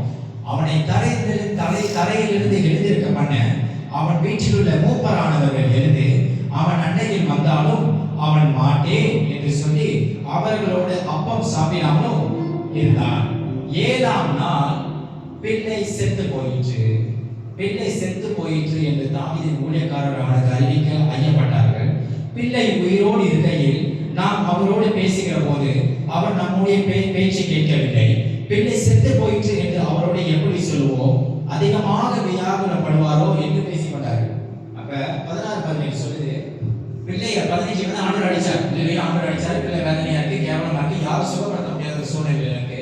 16வது 17 ஆண்டு பிள்ளை கொண்டுட்டார். பிள்ளை முடிச்சு, பிள்ளையோட சீசன் முடிச்சு, அது ஒரு வந்துச்சு. அது அந்த குழந்தை பாவம் பண்ணிச்சா? அந்த குழந்தை பாவம் பண்ணல. பாவம் பண்ணதுனால யாரு? தாவீது. ஆனாலும் தாவீது மனம் திரும்பினால அந்த தண்டனை யார் மேல போனிச்சு? அவனுடைய செய்கையினால, அவனுடைய கிரியைகளினால, அவனுடைய குடும்பத்தின் மேல போனிச்சு. அவனுடைய யுத்தத்துல வந்த அந்த குழந்தை தாவீதோட குடும்பம் தானே. ஆமாதானே? உன் மனைவியை எடுத்து நான் கொடுப்பேன், அவர்கள் வெட்ட வெளிச்சத்துல பயன்படுத்துவார்கள் கர்த்தர் சொன்னாரு. அதே கர்த்தர் தான் பிள்ளையை அடித்தார். ஏன்னா நீ மனம் திரும்பிட்ட. இதே தாவீது நான் விசுவாசிக்கிறேன். இதே தாவீது வந்து நாட்டான் சொல்லும் போது நான் தவறு செய்யலாம்லே, நான் செய்யறேன்னு ஒத்துக்காம இருந்ததா அதனுடைய தண்டனை இன்னும் வேற மாதிரி போயிருக்கும். தாவீது அதுக்கப்புறம் பைபிளை எங்கேயுமே நம்ம பார்த்துக்க முடியாது. அல்லேலூயா. தாவீதுடைய பேரை ஒரு இடத்துக்கு ராஜாவா நம்ம அதுக்கப்புறம் பைபிளை எங்கேயுமே பார்த்துக்க முடியாது. எல்லாமே பண்ணிப்பாரு. அவன் நான் விசுவாசிக்கிறேன். அப்படி அவன் என்ன செஞ்சிருந்தாரா, தாவீதுன்ற புத்தகம் மட்டும் சென்டர்ல வந்திருக்காது நான் விசுவாசிக்கிறேன். எடுத்துப்பாரு சுத்தமா. ஏன்னா பாவம் செய்கிறவனே, அதுவும் இந்த இடத்துல ஆண்டவர் ஆசீர்வதிச்சு வச்சிருக்கிறவன் இப்படி போய் இவ்வளவு கேவலமான ஒரு தொழில் செய்யும் போது அதை ஆண்டவர் அங்கீகரிக்க மாட்டார் நிச்சயமா. ஆமாதானே? அப்ப நிச்சயப்படுத்தி இந்த மாதிரி நடந்த பிறகு ஆண்டவர் அடிச்சார் குழந்தைய. பிள்ளை செத்துருச்சு. அந்த பிள்ளைக்காக இப்ப தாவீது உபவாசம் பண்றாரு, சாப்பிடாம தரையில விழுந்து கிடக்குறாரு ஒரு ரூம்ல, ஒரு அறையில். அவர் அந்த ரூமுக்கு வெளியே அவருடைய சீஷர்கள் வந்து பேசுறாங்க. பிள்ளை வந்து வேதனையா இருக்கும் போதே இந்த மனுஷன்கிட்ட போய் ஒன்றும் பேச முடியல, ஒன்றும் சொல்றதுக்கு நமக்கு இடமும் கொடுக்கல, நம்ம சொல்ல பேச்சு கேட்கல, இன்னும் சாப்பிடாம தான் இருக்காரு, இன்னும் உபவாசத்தோட தான் இருக்காரு, இன்னும் படுத்திருக்கிற உட்கார்ந்து இருக்கிற அந்த தரையை விட்டு வெளியாக மாட்டாரு, இன்னும் கவலையோட துக்கத்தோட தான் இருக்காரு. ஆமா, இப்ப போய் செத்துச்சுன்னு சொன்னா இதை எப்படி ஏற்றுக்குவாரு அப்படின்னு கேட்கிறாங்க. ஆமா, 17வது அதிகாரம் போடுங்க. அவனை தரையிலிருந்து எழுந்திருக்க பண்ண அவன் வீட்டில் உள்ள மூப்பரானவர்கள் எழுந்து அவன் அண்டையில் வந்தாலும் அவன் மாட்டேன் என்று சொல்லி அவர்களுடைய அப்பம் சாப்பிடாமல் இருந்தான். 18 7ஆம் நாளில் பிள்ளை செத்து போயிற்று என்று தாவீதின் ஊழியக்காரர் அவனுக்கு அறிவிக்க ஐயப்பட்டார்கள். பிள்ளை உயிரோடு இருக்கையில் நாம் அவரோடு பேசுகிற போது அவர் நம்முடைய சொல் கேட்கவில்லை. பிள்ளை செத்து போயிற்று என்று அவரோடு எப்படி சொல்லுவோம்? அதிகமாக வியாகரப்படுவாரோ என்று பேசிக்கொண்டார். பிள்ளை வேதனையா இருக்கும் போதே துக்கப்பட்டவர். இப்ப அந்த பிள்ளை இல்ல முடிச்சு, அந்த பிள்ளையோட கேரண்டி அவ்வளவுதானே, எக்ஸ்பயர்ட், முடிச்சு, ஃபினிஷ். அப்ப அந்த பிள்ளை செத்து போச்சுன்னு சொன்னா இதை எப்படி தாங்கி கொள்வார்? ஏன்னா அவரும் ஒரு மனுஷன் தானே.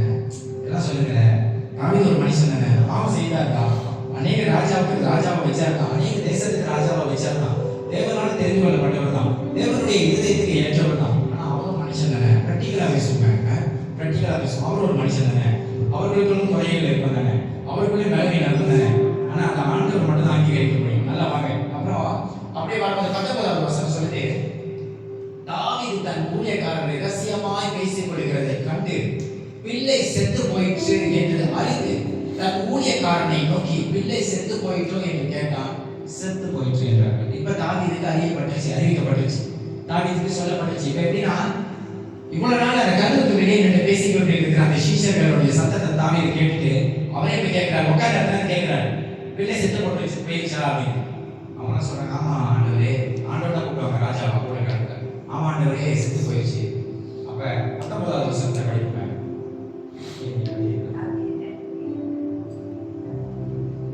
19வது வசனம், தாவீது தன் ஊழியக்காரர் ரகசியமாய் பேசிக் கொண்டிருக்கிறதை கண்டு பிள்ளை செத்து போயிற்று என்று அறிந்து தன் ஊழியக்காரரை நோக்கி பிள்ளை செத்து போயிற்றோ என்று கேட்டான். செத்து போயிற்று என்றார்கள். 20வது வசனம், அப்பொழுது தாவீது தரையை விட்டு எழுந்து ஸ்நானம் பண்ணி எண்ணெய் பூசிக்கொண்டு தன் வஸ்திரங்களை மாற்றி கர்த்தருடைய ஆலயத்தில் பிரவேசித்து பணிந்து கொண்டு தன் வீட்டுக்கு வந்து போஜனம் கேட்டான். அவன் முன்னே அதை வைத்தபோது பூசித்தான். இப்ப நல்லா நீங்க என்ன பேசிட்டீங்க? 20வது வசனம் அழகா சொல்லுது. 20 அப்பொழுது தாவீது தரையை விட்டு தரையை விட்டு எழுந்துச்சு உட்கார்ந்து இடத்தை விட்டு தாவீது எழுந்திரிச்சாரு.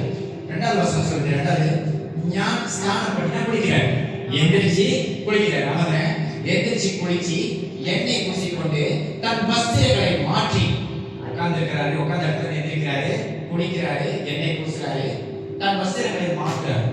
போட்டிருக்கிற அந்த அழுக்கு வஸ்திரத்தை மாற்றி புதிய வஸ்திரத்தை மாற்றி கர்த்தருடைய ஆலயத்தில் பிரவேசித்து பணிந்து கொண்டு தன் வீட்டுக்கு வந்து போஜனம் கேட்டான். அவன் முன்னே அதை வைத்து பூசினான். முதல்ல எப்படி இருந்தாரு? ஃபாஸ்டிங்ல இருந்தாரு, உபவாசத்தா இருந்தாரு. பிள்ளை வேதனைப்படும் போது, அந்த அறையில அவமானமா இருக்கும் போது, நான் இந்த பாவம் செஞ்சுட்டேன், என் பாவம் என் பிள்ளையை பாதிச்சிருக்கேன்ற அந்த குற்ற உணர்வோட இருக்கும் போது அதுக்காக மன்னிப்பு கேட்டாச்சு. இதுதான் தண்டனைக்குள்ளாக போகும்போது, என்ன சொல்லுங்க, தண்டனைக்குள்ளாக போகும்போது பாவம் மன்னிக்கப்பட்டுச்சு, பாவம் பறிக்கப்பட்டுச்சு, பாவம் பறிக்கப்பட்டுச்சு, பாவம் மன்னிக்கப்பட்டுச்சு. பாவத்தினுடைய தண்டனைக்குள்ளாக போகும்போது அந்த தண்டனையோடைய பரிபூர்ணம் நடந்துச்சு. இப்ப அந்த பிள்ளை செத்துருச்சு. அந்த தண்டனை தான் பிள்ளை வேதனையா இருக்குது. ஆண்டவர் இவனை கொஞ்சம் அழுவ வைக்கிறார். அம்மா தானே, துணிகரமா செஞ்ச பாவம் தானே, எனக்கு விரோதமா நீ துணிகரமா செய்யும் போது நல்லா தானே இருக்கும். பாவம் அம்மா தானே, சாப்பிடும் போது எல்லாமே நல்லா இனிப்பா தான் இருக்கும். சாப்பிட்ட பிறகு டைரியா வரும்போதுதான் வேற அம்மா தானே. அப்ப செய்யும் போது பாவம் துணிகரமா செய்யும் போது இனிப்பா தான் இருக்கும்.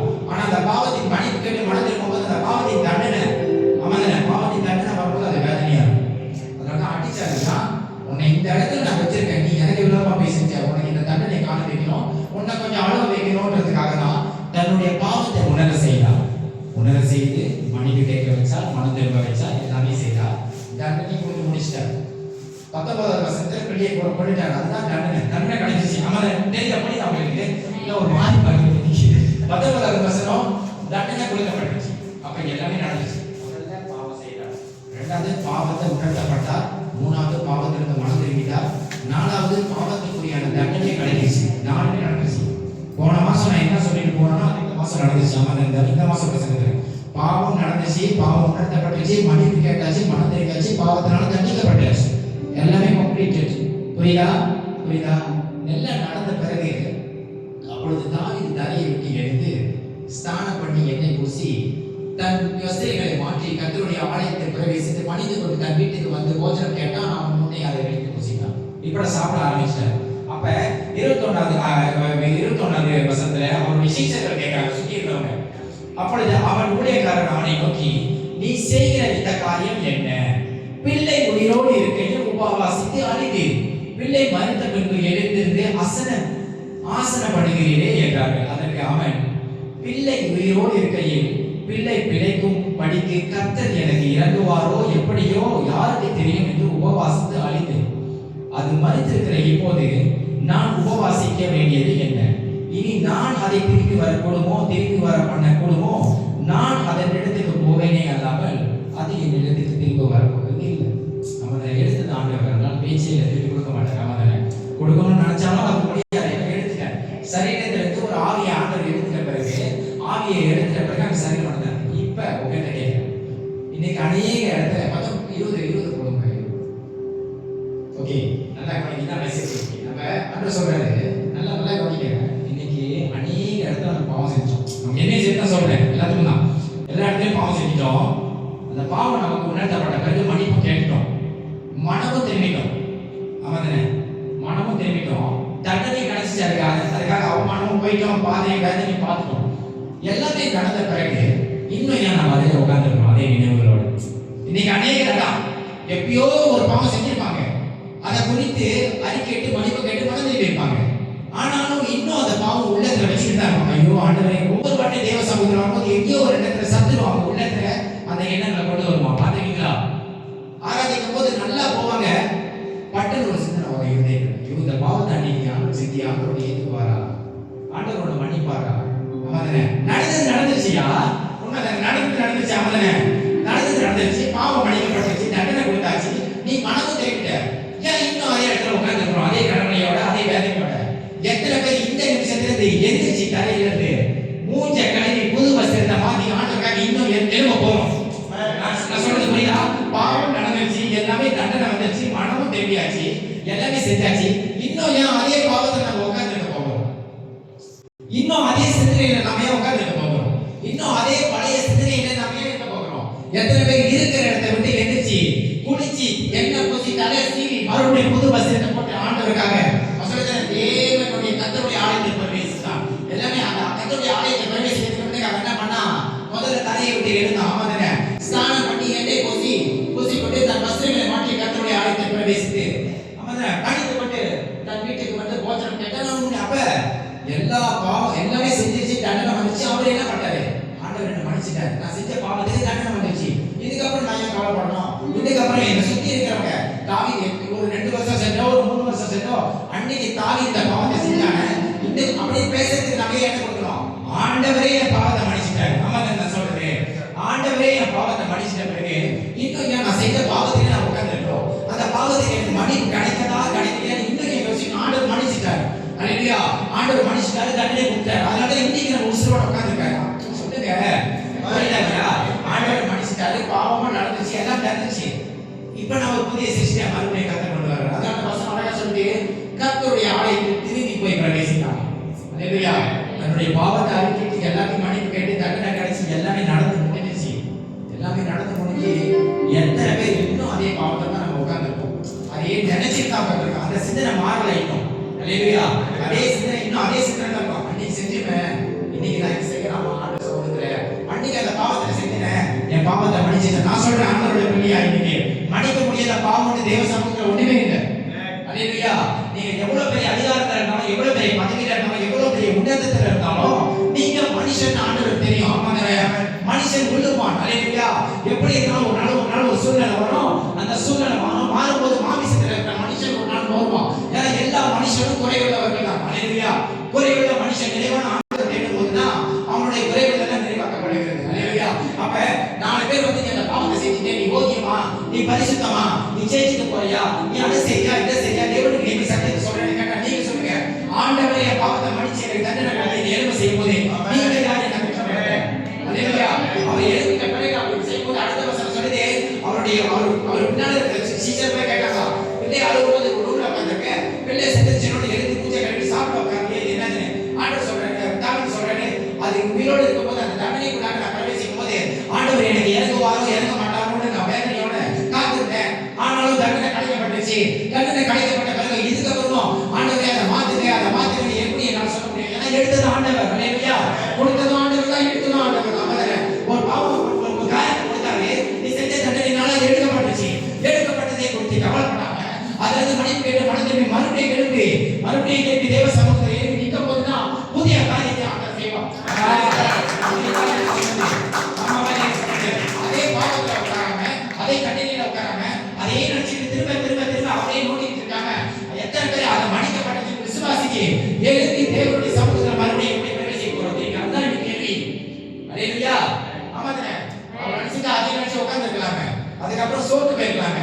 நீங்க தொடர்ந்து படிச்சுக்க சொல்லுது, அப்பா அவர் இருந்த தேசத்துக்கு ராஜாவா கட்டணும், அதுக்கப்புறம் இருக்கிற தேசம்லாம் இன்னும் பெருகிச்சா ராஜாவா. புரியுதா? அதுக்கப்புறம் மறுபடியும் பச்சிமாரி இடத்துல விஷயம் மன்னிப்பு கேட்ட மனதிற்கு ஒன்று சேரும் தான் சாலமோன் பிறந்தான். சாலமோன் இடத்துல தெய்வம் தெய்வமா இருந்தார். இல்லையா? சாலமோனை பத்தி தெரிஞ்சேன், எல்லா ஆசீர்வாதத்தையும் இன்னும் அதிகமா ரெட்டிப்பா கொடுத்தார் தாவீதை விட. ஏன் கொடுத்தாருன்னா அவர் மனதிற்கு எந்திரிச்சிட்டார், அந்த பாவத்துல எந்திரிச்சிட்டார், அந்த தண்டனையிலிருந்து எடுத்துட்டார், அந்த பொசிஷன்ல எந்திரிச்சு நின்றுட்டார். அப்படி எந்திரிச்சு நிற்கும் போது ஆண்டவருக்காக திரும்பி நிற்கும் போது தான் ஆசீர்வாதங்கள் பெருகிச்சு. ஏன்னா ஆண்டவர் மனுஷிட்டாரு இல்லையா? அல்லேலூயா. எத்தனை பேர் எந்திரிச்சு மூச்சை கழித்து மறுபடியும் இருக்கிற இடத்துல இருந்து நமக்கு மறுபடியும் ஆண்டவருக்காக நான் போக போறேன் எந்த சொல்ல போறாங்க.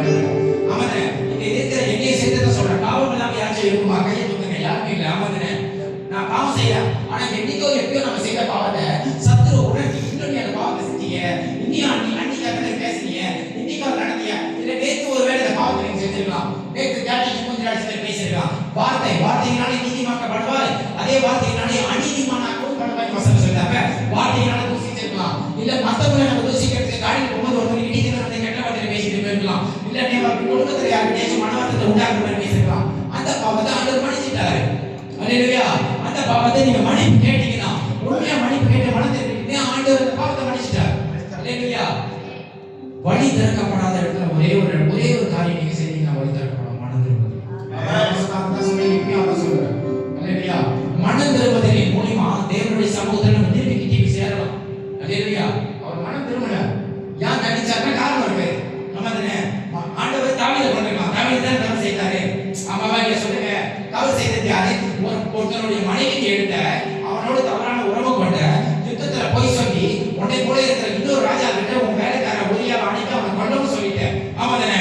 நீ பாவம் செஞ்ச, நான் உன்னை தான் அடிக்கணும். ஆனாலும் 13 படிச்ச வசனத்தின் பிரகாரம் 14 வசனத்துல சொல்லுது, நான் கர்த்தருக்கு விரோதமா பாவம் செய்தேன் என்று ஒத்துக்கிட்டேன். அல்லேலூயா. நான் கர்த்தருக்கு விரோதமா பாவம் செய்து ஒத்துக்கிட்டேன். ஆமாதானே? ஒத்துக்கிட்ட பிறகு மனிதன் பட்டார், ஒரே தண்டிக்கப்படல. புரியுதா? தண்டனை இருந்துச்சு, அது அவனை உணர்த்தும்படியான தண்டனையா தான் இருந்துச்சோடைய அவனை ஆண்டவன் கொள்ளல. புரியுதா சொல்றது? நாம மனம் திரும்பும் போது சில நேரம் தண்டனை நம்ம சார்ந்தவங்களுக்கு வரும். அது பாவம், அது ஆண்டவரால் அனுமதிக்கப்பட்டது. உண்மைதானே? நம்ம செய்யற பாவம் நம்ம மனம் திரும்பும் போது ஆண்டவரால் அனுமதிக்கப்பட்ட தண்டனை அது நம்ம குடும்பத்துக்கு போகும். சில நேரம் நம்ம பிள்ளைக்கு வரும், நம்ம மனைவிக்கு வரும், நம்ம அம்மாவுக்கு வரும், நம்ம அம்மாவுக்கு வரும். ஆனா உண்மையான மன திரும்புதல் நடந்த அந்த தண்டனையை ஏற்றுக்கொண்டு மறுபடியும் கர்த்தருக்காக எழுப்பி நம்ம நடக்கும் போதுதான். புரியுதா சொல்றது? அந்த தண்டனையை ஏற்றுக்கொண்டு மறுபடியும் கர்த்தருக்காக நம்ம துணிகரமா நின்று செய்யும் போதுதான் அதனுடைய பரிபூர்ண ஆசீர்வாதத்துக்குள்ளாக நம்ம பிரவேசிக்கலாம். அல்லேலூயா. நம்ம சொல்றது புரிஞ்சுச்சா? இன்னும் இதுக்கு மேல அதை நம்ம உட்கார தேவையில்லையே. தண்டிக்கப்பட்டு எல்லாமே வந்துச்சு, எல்லாமே ஃபேஸ் பண்ணியாச்சு, எல்லாமே ஃபினிஷ், ஆல் ஃபினிஷ். ஆமாதானே? எல்லாமே நடந்த பிறகு இன்னும் ஏன் அதே குற்றம் உணர்வுல நம்ம உட்கார்ந்துருக்கணும்? இருதயம் தான் மெயின். எல்லாமே ஆமாதானே? இருதயத்துல தான் ஆண்டவர் பார்க்கறது. இந்த இருதயம் சுத்தமா இருந்தாதான் அங்க ஆண்டவர் வந்து பிரவேசிப்பார். நம்ம கூப்பிட தேவையில்லை. போன மாசம் சொன்ன நம்ம கூப்பிட தேவையில்லை. இந்த இருதயத்துல கசப்பு, கோபம், முறுமுறுப்பு, பிறகு விரோதமா பேசுற கோபம், தண்டனை, இச்சையா பார்க்கறது, குழி வெட்டுறது, பிறகு விரோதமா போறாம, இதெல்லாம் இல்லைனாலே நம்ம கூப்பிட தேவையில்லை. ஆண்டவர் வாங்க அவரே வந்துருவோம். இதெல்லாம் இங்கதான் பாக்குற மெயின். கையின் பிரயாசப்பட்டு ஆண்டவர் கனப்படுத்தி இங்க சுத்தம் இல்லைன்னா ஒண்ணுமே இல்லை. ஆமா தானே? நான் சொல்றது புரியுதுங்களா? இதெல்லாம் மெயின். இங்கதான் ஆண்டவர் பாக்குறாரு. நீ எனக்கு ஊழியம் செய்யற, இப்ப நான் என்ன பார்த்து ஆண்டவர் கேட்கலாம, நீ எனக்கு ஊழியம் செய்யற, எனக்காக ஒரு சத்தியத்தை சொல்ற, ஆனா உன் இருதயம் சுத்தமா இல்ல, உன் பார்வையில சுத்தம் இல்ல, உன் சிந்தனையில சுத்தம் இல்லைன்னா நான் ஏதாச்சும் கெயின் பண்ண முடியுமா? சொல்லுங்க. நான் ஒருத்தரை சுத்தத்தை கற்க முடியாது. இதுதான் மெயின். ஆண்டவர் தாவீது அதான் செய்தார். எல்லாமே நடந்து முடிஞ்சு இருதயத்துல ஒரு டிசிஷன் எடுத்து எந்திரிச்சாரு, ட்ரெஸ்ஸை மாத்தினாரு, முகத்தை கழுவி வச்சாரு, ட்ரெஸ்ஸை மாத்திட்டு மறுபடியும் தன்னுடைய இருக்கிற இடத்துல எந்திரிச்சு தேவ சமூகத்துல போய் பிரவேசித்தார். ஆமா தானே?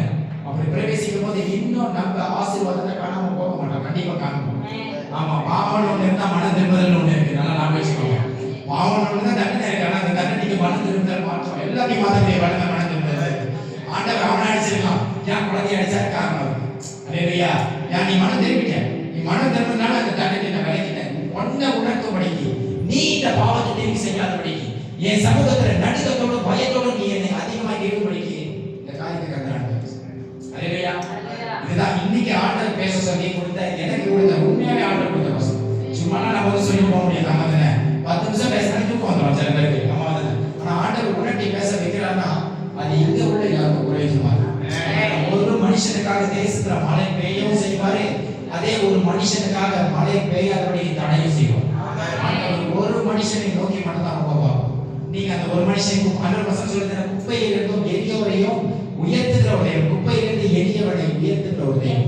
நீங்க எளியவனா இருக்கீங்களா, தாழ்மை உள்ளவனா இருக்கீங்களா, உங்களை தாண்டி நீங்க தாழ்த்துகிறீங்களா, கவலை படாதீங்க. உங்க மேல தேவனுடைய கிருபை அதிகமா நீ தாழ்த்துகிறவர்களுக்கு தேவனுடைய கிருபை பெறுவாங்க. உயர்த்திடாதீங்க, எப்படியுமே உயர்த்திடாதீங்க. உயர்த்தினால்தான் அந்த பாவம் ஆகுது. அதனுடைய தண்டனை நீங்க பாத்தீங்க. நான் யாரு, என்கிட்ட நீ வந்து சொல்ல முடியுமா? என்கிட்ட வந்து சொல்ல உனக்கு அதிகாரம் இருக்கா? நான் யாரு? நான் ராஜா. இல்லையா? பாவத்துக்கு முதல் காரணமே பெருமை தான். பெருமை வந்துச்சு முடிச்சுக்காங்க, அவ்வளவுதானே. ஒரு இடத்துல நிக்க மாட்டோம், அவசியம் ஊழியமும் வளராது. ஊழியம் செய்யறவர்களுக்கும் அதான் நான் சொல்லுவேன். ஊழிய சபையில் தான் ஊழியம் செய்யணும், ஆசிரியர் இருக்கும், மியூசிக்ல இருக்கும், பிரசங்கம் பண்றோம். நமக்குள்ளாக நான் யாரு, என்கிட்ட வந்து நீங்க சொல்லலாம்னு ஒரு பெருமை வந்துச்சு முடிச்சு முடியும். அது வளராது, அப்படியே நின்றோம். அல்லேலூயா. பெருமை வந்து எல்லாத்துக்கும் மூல காரணமா இருக்கு. பாவத்துக்கு அது மூல காரணமா இருக்காங்க. ஆனாலும் மன திரும்புதலின் மூலமா நீங்களும் நானும் தேவனுக்கு மன திரும்புதலின் மூலமா நீங்களும் நானும் தேவனுக்கு கீழ்ச்சி சேர்த்து அதனுடைய ஆசீர்வாதத்தை நிறுவடியும் சத்துரு திருடப்பட்ட காரியங்களை திரும்பி 2 தலையை நம்ம தேவனுக்கு கீழ்ச்சி செய்யும் போது மன திரும்பி சேரும் போது அதை நம்ம பெற்றுக்கிறோம். அல்லேலூயா. அப்படியே நம்ம எந்திரிச்சு ஆண்டவருக்கு ஒரு பொருத்தத்தை செய்து ஆண்டவருக்கு ஒப்புரவாகும். நீங்க இதுவரைக்கும் எப்பயோ செஞ்ச பாவத்துக்கு இன்னும் மன திரும்பாம இருந்தா மன திரும்பி அந்த இடத்திற்கு அப்படியே நடந்துருங்க. இன்னும் அதே குற்றம் உணர்வோட இன்னும் அதே பாவத்தோட நம்ம இருக்க தேவைப்பட்ட ஆசையோட ஆனா சொல்றாங்க, தண்டனை பாவம் செஞ்சாச்சு, மன திரும்பியாச்சு, தண்டனை கூட்டப்பட்டுச்சு. ஆமாதானே?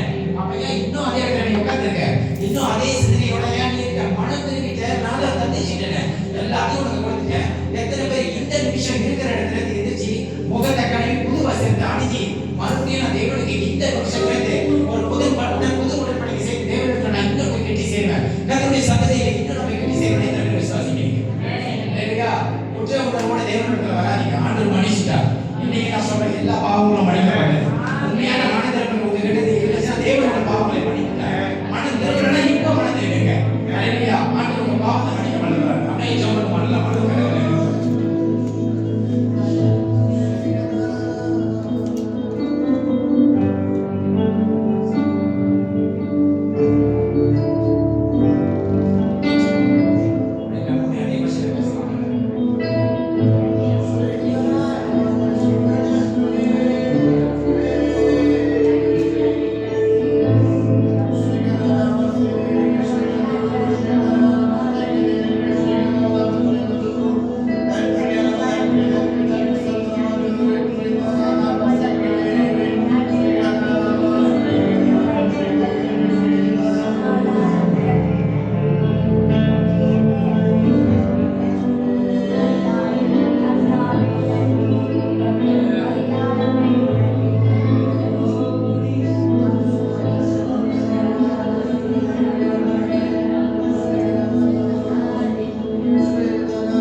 கோட்டை, நீரே எங்களுடைய தஞ்சம். ஆபத்து காலத்தில் உண்மை நோக்கி கூப்பிடுகிற யாவரையும் புறம்பே நல்ல ஒரு தேவன். உம்மை நம்பி நிற்கிற ஒருவரையும் வெட்கப்பட்டு போகாதபடி செய்கிற ஒரு தேவன். உம்மை நம்புகிற ஒருவனுக்கும் ஒரு நன்மையும் குறைய செய்யாத தேவன் அப்பா. உம்முடைய நாமம் எங்கள் வாழ்விலே மகிமைப்படத்தக்கதா எங்களை வெறுமையாக்கி உடைய சமூகத்தில் ஒப்புக்கொடுக்கிறோம். தகப்பனே, விசேஷமா இந்த வீரர் சபையில் உள்ள பெரியவர் சிலர் யாவரையும் இயேசுவின் நாமத்தில் ஆசீர்வதிக்கிறேன். தகப்பனே, அவருடைய எல்லாருடைய கையின் பிரயாசத்தை இயேசுவின் நாமத்தில் ஆசீர்வதிக்கிறேன். சரீரத்தில் ஆவியில் ஆத்மால பரிபூர்ண பலன் கொடுத்து பரிபூர்ண ஆசீர்வாதத்துக்குள் அவன் நடந்தது. போகிலும் வகையிலும் இயேசுவின் நாமத்தில் உடைய தூதர்களை அனைத்து பாதுகாப்பு நடத்தினார். கையின் பிரயாசத்தை இன்னும் பெருங்க செய்யுங்க. அடைக்கப்பட்ட வாசல் இன்னும் அநேகர்கள் திறக்கப்படட்டும். வேலையில வீட்டு வாங்குற காரியத்துல, வேலை வாங்குற வேலையில, முக்கிய வேலையில, ஒரு வீடு வாங்குற காரியத்துல, ஒரு திருமண காரியத்துல, ஒரு ஐஸ்வர்யத்துல, ஒரு ஆசீர்வாதத்துல பரிபூர்ண வாசல் திறக்கப்படட்டும் இயேசுவின் நாமத்தில். உடைய நாமம் இவர்களுடைய வாழ்க்கையில் மகிமைப்படத்தக்கதால் ஒவ்வொரு பிள்ளைகளையும் முன்குறித்த ஆண்டவர் அவர்களை அழைத்திருக்கிறேன், பரிசுத்தமாக்கி இருக்கிறேன். உடைய நாமத்திற்கு தேர்ந்தெடுத்திருக்கிறேன் அப்பா. அவர்களை முழு மனதாக சந்திக்க ஆண்டவரே, தேவைகளை சந்திக்க ஆசீர்வதிக்க, கையின் பிரயாசத்தை இன்னும் பெருக செய்யுங்க. உங்க நாமத்தின் மகிமையினால் பிள்ளைகளை சூழ்ந்து கொண்டு தகப்பனே, இந்த கால வேளையில் உண்மை நோக்கி செய்த ஜெபத்துக்கு கர்த்தர் செய்தியோடு ஸ்தோத்திரம். மறுபடியும் கர்த்தர் காரியங்களை பயன் செய்கிறார்கள். இயேசுவின் நாமத்தில் ஜெபிக்கிறேன் நல்ல பிதாவே. ஆமென்.